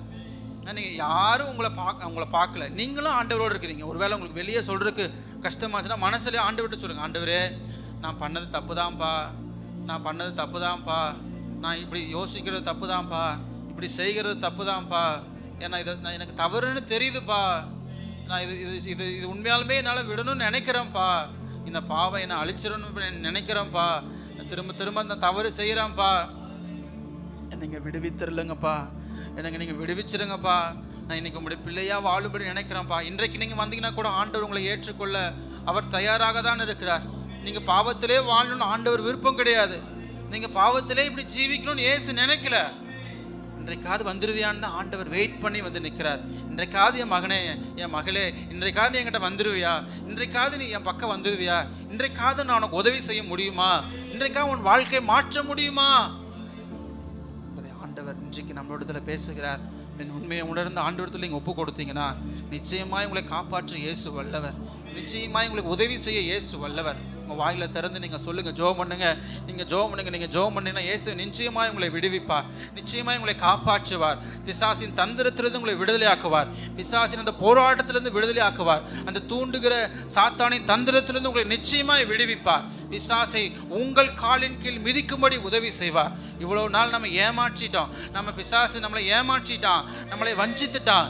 இயேசுவை நம்ம ஆராதிக்கிற நம்முடைய தகப்பனை காலின் கீழ் மிதிக்கும்படி நம்மளை பாவத்தை செய்ய தூண்டிட்டான். இன்றைக்கு இயேசு சொல்றார், நீ வந்துரு மகனே, நீ வந்துரு. பிசாசை நம்ம ஜெயிச்சிடலாம், அந்த பாவத்தை நம்ம மேற்கொண்டலாம், நீ வந்துருன்னு ஆண்டவர் நமக்கு கற்றுக் கொடுக்கிறார். ஜெபம் பண்ணுங்க, ஜெபம் பண்ணுங்க, ஆண்டவரிடத்துல ஜெபம் பண்ணுங்க. நம்மளை காப்பாற்ற இயேசு வல்லவர், நம்மை தப்புவிக்க இயேசு வல்லவர், நம்மை வழிநடத்த இயேசு வல்லவர், நமக்கு உதவி செய்ய இயேசு வல்லவர். ஆமென். அவர் இன்றைக்கும் இன்றைக்கும் அவர் உயிரோடு இருக்கிறார், இன்றைக்கும் அவர் உயிரோடு இருக்கிறார். நம்மளை காப்பாற்ற அவர் வல்லவர். அவர் நம்மை கைவிடுகிறது இல்லை, அவர் நம்மை கைவிடுகிறது இல்லை, இந்த பாவத்திலே நம்மை விட்டு விடுகிறது இல்லை. நன்றி ஆண்டவரே. உங்களுடைய பிள்ளைகளை நீங்கள் பாருங்கப்பா, அவர்கள் ஜெபிக்கிறாங்க, அதை பாருங்கப்பா, அவர்கள் ஜெபிக்கிறத கர்த்தர் பாருங்கப்பா, அவர்கள் ஜெபிக்கிறத கர்த்தர் பாருங்கப்பா. எதெல்லாம் அவங்க விழுந்து நான் தவறிட்டேன்னு உங்களிடத்துல வந்து நிற்கிறாங்களோ அதையெல்லாம் கர்த்தர் அவர்களிடத்துலேருந்து விடுதலை ஆக்குங்கப்பா. அந்த பிசாசை ஜெயிக்கட்டும் ஆண்டவரே, பிசாசின் வல்லமைகளை மேற்கொள்ளட்டும் ஆண்டவரே, பிசாசத்தின் வல்லமைகளை ஜெயிக்கட்டும் ஆண்டவரே. உம்முடைய ராஜ்யத்தின் பிள்ளைகளாய் வாழட்டும் ஆண்டவரே. அப்பா, நீர் அவளுக்கு போதுமான கிருபையை தந்துடலுங்க, வல்லமையில தந்துடலுங்க. பிசாசின் தந்திரங்களை மேற்கொள்ள உதவி செய்துள்ளோம், பிசாசின் வல்லமைகளை மேற்கொள்ள உதவி செய்துள்ளோம். தேவ மகிமை உடைய பிள்ளைகள் மூலியமாய் வெளிப்படட்டு ஆண்டவரே, வெளிப்படட்டு ஆண்டவரே. அவருடைய வளர்ச்சிக்கு விரோதமாய், அவருடைய வாழ்க்கையின் ஆசீர்வாதத்துக்கு விரோதமாய், அவருடைய இந்த இந்த வாழ்க்கையின் உயர்வுக்கு விரோதமாய் பிசாசு அவளை அழிக்கிறான்ப்பா, பாவத்தை விதைச்சு அவனை அழிக்கிறான்ப்பா. அப்பா, அவன் பிசாசு இவர்கள் மேலே வைத்த அந்த கண்ணியினால எப்படியாவது இவளை அழிக்கும்படி போராடுகிறான்ப்பா. இந்த பாவத்தை செஞ்சு இதில் எல்லாம் அழிச்சிடலாம். நீங்கள் பாவம் செய்யும் போது பிசாசு அவன் என்ன நினைக்கிறான்னா, பாவம் செஞ்சுட்டா ஆண்டவர் நம்மளை அப்படியே கண்டிஞ்சு கொள்வார், நம்மளை ஆசீர்வதிக்க மாட்டாருன்னு நினச்சி பாவத்தை விதைக்கிறான். அதெல்லாம் கட்டாவே இன்றைக்கு நம்முடைய பிள்ளைகள் இடத்துலேருந்து மாற்றுங்க ஆண்டவரே. அப்பா, அந்த பாவத்திலிருந்து விடுதலை ஆகட்டும் அப்பா, உம்முடைய பிள்ளைகளாய் மாறட்டும். உம்முடைய கிருபையினால உம்முடைய ஆசீர்வாதத்தை பெற்றுக்கொள்ளட்டும் ஆண்டவரே, உம்மோடு ஐக்கியத்தை பெற்றுக்கொள்ளட்டும் ஆண்டவரே. கட்டாவே இந்த கிருபையை நீர் கட்டளையிடுங்கப்பா. பாவம் எங்களுக்கு அப்பா சுத்திரம் வேண்டாம் ஆண்டவரே, நீர் வெறுக்கிறது எதுவும் எனக்கு வேண்டாம் ஆண்டவரே. நீங்கள் சொல்லுங்கள், வாயில திறந்து சொல்லுங்கள், ஆண்டவரே நீர் வெறுக்கிறது எதுவும் எனக்கு வேண்டாம் ஆண்டவரே, நீர் வெறுக்கிறது எதுவும் எனக்கு வேண்டாம் ஆண்டவரே, உனக்கு பிடிக்காதது எதுவும் எனக்கு வேண்டாம் ஆண்டவரே. அப்பா, நீர் வெறுக்கிறவனை நானும் வெறுக்கிறேன்னு சொல்லுங்க. அப்பா, நீங்கள் இது உங்கள் தேவையில்லை, எனக்கும் அது வேண்டாம்ப்பா. நீங்கள் இதை வெறுக்கிறனா எனக்கும் அது வேண்டாம்ப்பா. அப்பா, எனக்கும் இந்த பாவம் வேண்டாம்ப்பா, நான் இதை விட்டுறேன்ப்பா. அப்பா, என்னை நீங்கள் உயர்த்துங்கப்பா, என்னை ஆசீர்வதிங்கப்பா, என்னை நீங்கள் நம்புங்கப்பா. சொல்லுங்க, ஆண்டவரத்தில் கேளுங்க, என்னை நம்புங்கப்பா. நன்றி ஆண்டவரே, நீங்கள் என்னை நம்புங்கப்பா. உடைய பிள்ளைகளை நீங்கள் நம்புங்க ஆண்டவரே. உடைய பிள்ளைகளாய் கர்த்தர் எங்களை மாற்றி அல்லங்க ஆண்டவரே, உடைய பிள்ளைகளாய் எங்களை மாற்றி அல்லங்க ஆண்டவரே, உடைய பிள்ளைகளாய் நீர் எங்களை மாற்றி அல்லங்கப்பா. இன்றைக்கு உடைய பிள்ளைகளாய் எங்களை மாற்றி அல்லங்க ஆண்டவரே. நாங்கள் என்னை உங்களுடைய கருத்தில் ஒப்பு கொடுக்குறோம்ப்பா. தேவனே, உடைய மிகுந்த கிருபை, உடைய மிகுந்த இரக்கம் தாவீதுக்கு நினைத்தரலீங்களேப்பா. மிகுந்த கிருபையினால மீண்டும் உயர்த்தினீங்களாப்பா. எங்களையும் மிகுந்த கிருபையினால நீங்கள் உயர்த்துங்கப்பா. அப்பா, இந்த பாவம் என்ன எங்களுக்கு வேண்டாம்ப்பா. இப்படி மிகுந்த கிருபை எங்களை மூடட்டும்ப்பா. இப்படி மிகுந்த கிருபை எங்களை மூடட்டும் ஆண்டவரே. இனி உமக்கு உண்மையாய் வாழ, உமக்கு உத்தமமாய் வாழ, நீர் விரும்புகிற வாழ்க்கை வாழ, நீர் ஆசைப்படுகிறத நாங்கள் செய்ய, உம்முடைய வாஞ்சையை நாங்கள் நிறைவேற்ற கர்த்தர் நீர் எங்களுக்கு உதவி செய்தல் இப்படி நாங்கள் ஜெபிக்கிறோம். தேவனே சுத்த இருதயத்தை எங்களுக்கு தாரும்பா. நிலைவரமான ஆவி எங்களுக்குள் புதுப்பியும்பா. சுத்த இருதயத்தை எங்களுக்கு தாரும் ஆண்டவர். எங்களுக்கு சோதனைகளை விலக்கி காப்பாற்றும்பா. எங்களுக்கு சோதனைகளை விலக்கி காப்பாற்ற ஆண்டவர். எப்பொழுது என்ன செய்வோன்னு எங்களுக்கு தெரியாதப்பா. ஆனால் நீர் எங்களை பாதுகாத்து கொள்ளு ஆண்டவர். சோதனைகளுக்கு விலக்கி எங்களை பாதுகாத்து கொள்ளுங்கப்பா. எங்களை காப்பாற்றும்படி நாங்கள் ஜெபிக்கிறோம். இந்த வார்த்தையை கேட்ட நம்முடைய ஒவ்வொருவரையும் கர்த்தர் ஆசீர்வதித்தரலும், நன்மையினால் திருப்தியாக்கும். இதற்கப்புறம் நம்முடைய பிள்ளைகளுடைய வளர்ச்சியை நாங்கள் காணணும் ஆண்டவர். வளர்ச்சியை நாங்கள் காணணும் ஆண்டவர். உதவி செய்தரலுங்கப்பா. பொறுப்படுத்திக்கொள்ளும், பாதுகாத்துக்கொள்ளும். அந்த ஒவ்வொருவரையும் கர்த்தர் ஆசீர்வதித்தரலும். இந்த வாரம் முழுவதும் நம்முடைய பிள்ளைகளை கர்த்தர் பாதுகாத்துக்கொள்ளும். பாவத்துக்கு, சாபத்துக்கு, அக்கிரமங்களுக்கு அப்பா, தேவனுக்கு பிரியமில்லாத அருவருப்புகளுக்கு விலக்கி பாதுகாத்துக்கொள்ளும். உம்மை நம்புகிற இதயத்தை கர்த்தர் நீங்கள் தந்தரலும். உமக்கு பிரியமாய் வாழ்ந்து அதற்கான ஆசீர்வாதத்தை பெற்றுக்கொள்ள உதவி செய்தல். வருகிற அப்பா 1-2 நடைபெறுகிற அப்பா அந்த மீட்டிங்கை கர்த்தர் ஆசீர்வதித்தரலும். அதற்கு எங்களை பிள்ளைகள் ஒவ்வொருவரையும் கர்த்தர் பயன்படுத்தும். இந்த வாரம் முழுதும் தேவநாமம் ஒன்றே மகிமைப்படட்ட ஆண்டவர். பெரிய காரியங்களை கர்த்தர் செய்தலும், ஆசீர்வதியும், பொறுப்படுத்திக் கொள்ளும். இயேசு கிறிஸ்துவின் அதிகாரமுள்ள நாமத்தில் ஜெபிக்கிறோம் நல்ல பிதாவே. என் ஆத்துமாவே கர்த்தரை ஸ்தோத்திரி, முழு உலகமே பரிசுத்த நாமத்தை ஸ்தோத்திரி. என் ஆத்துமாவே கர்த்தரை ஸ்தோத்திரி, கர்த்தர் செய்த சகல உபகாரங்களிலும் மறவாதே. அல்லேலூயா, அல்லேலூயா.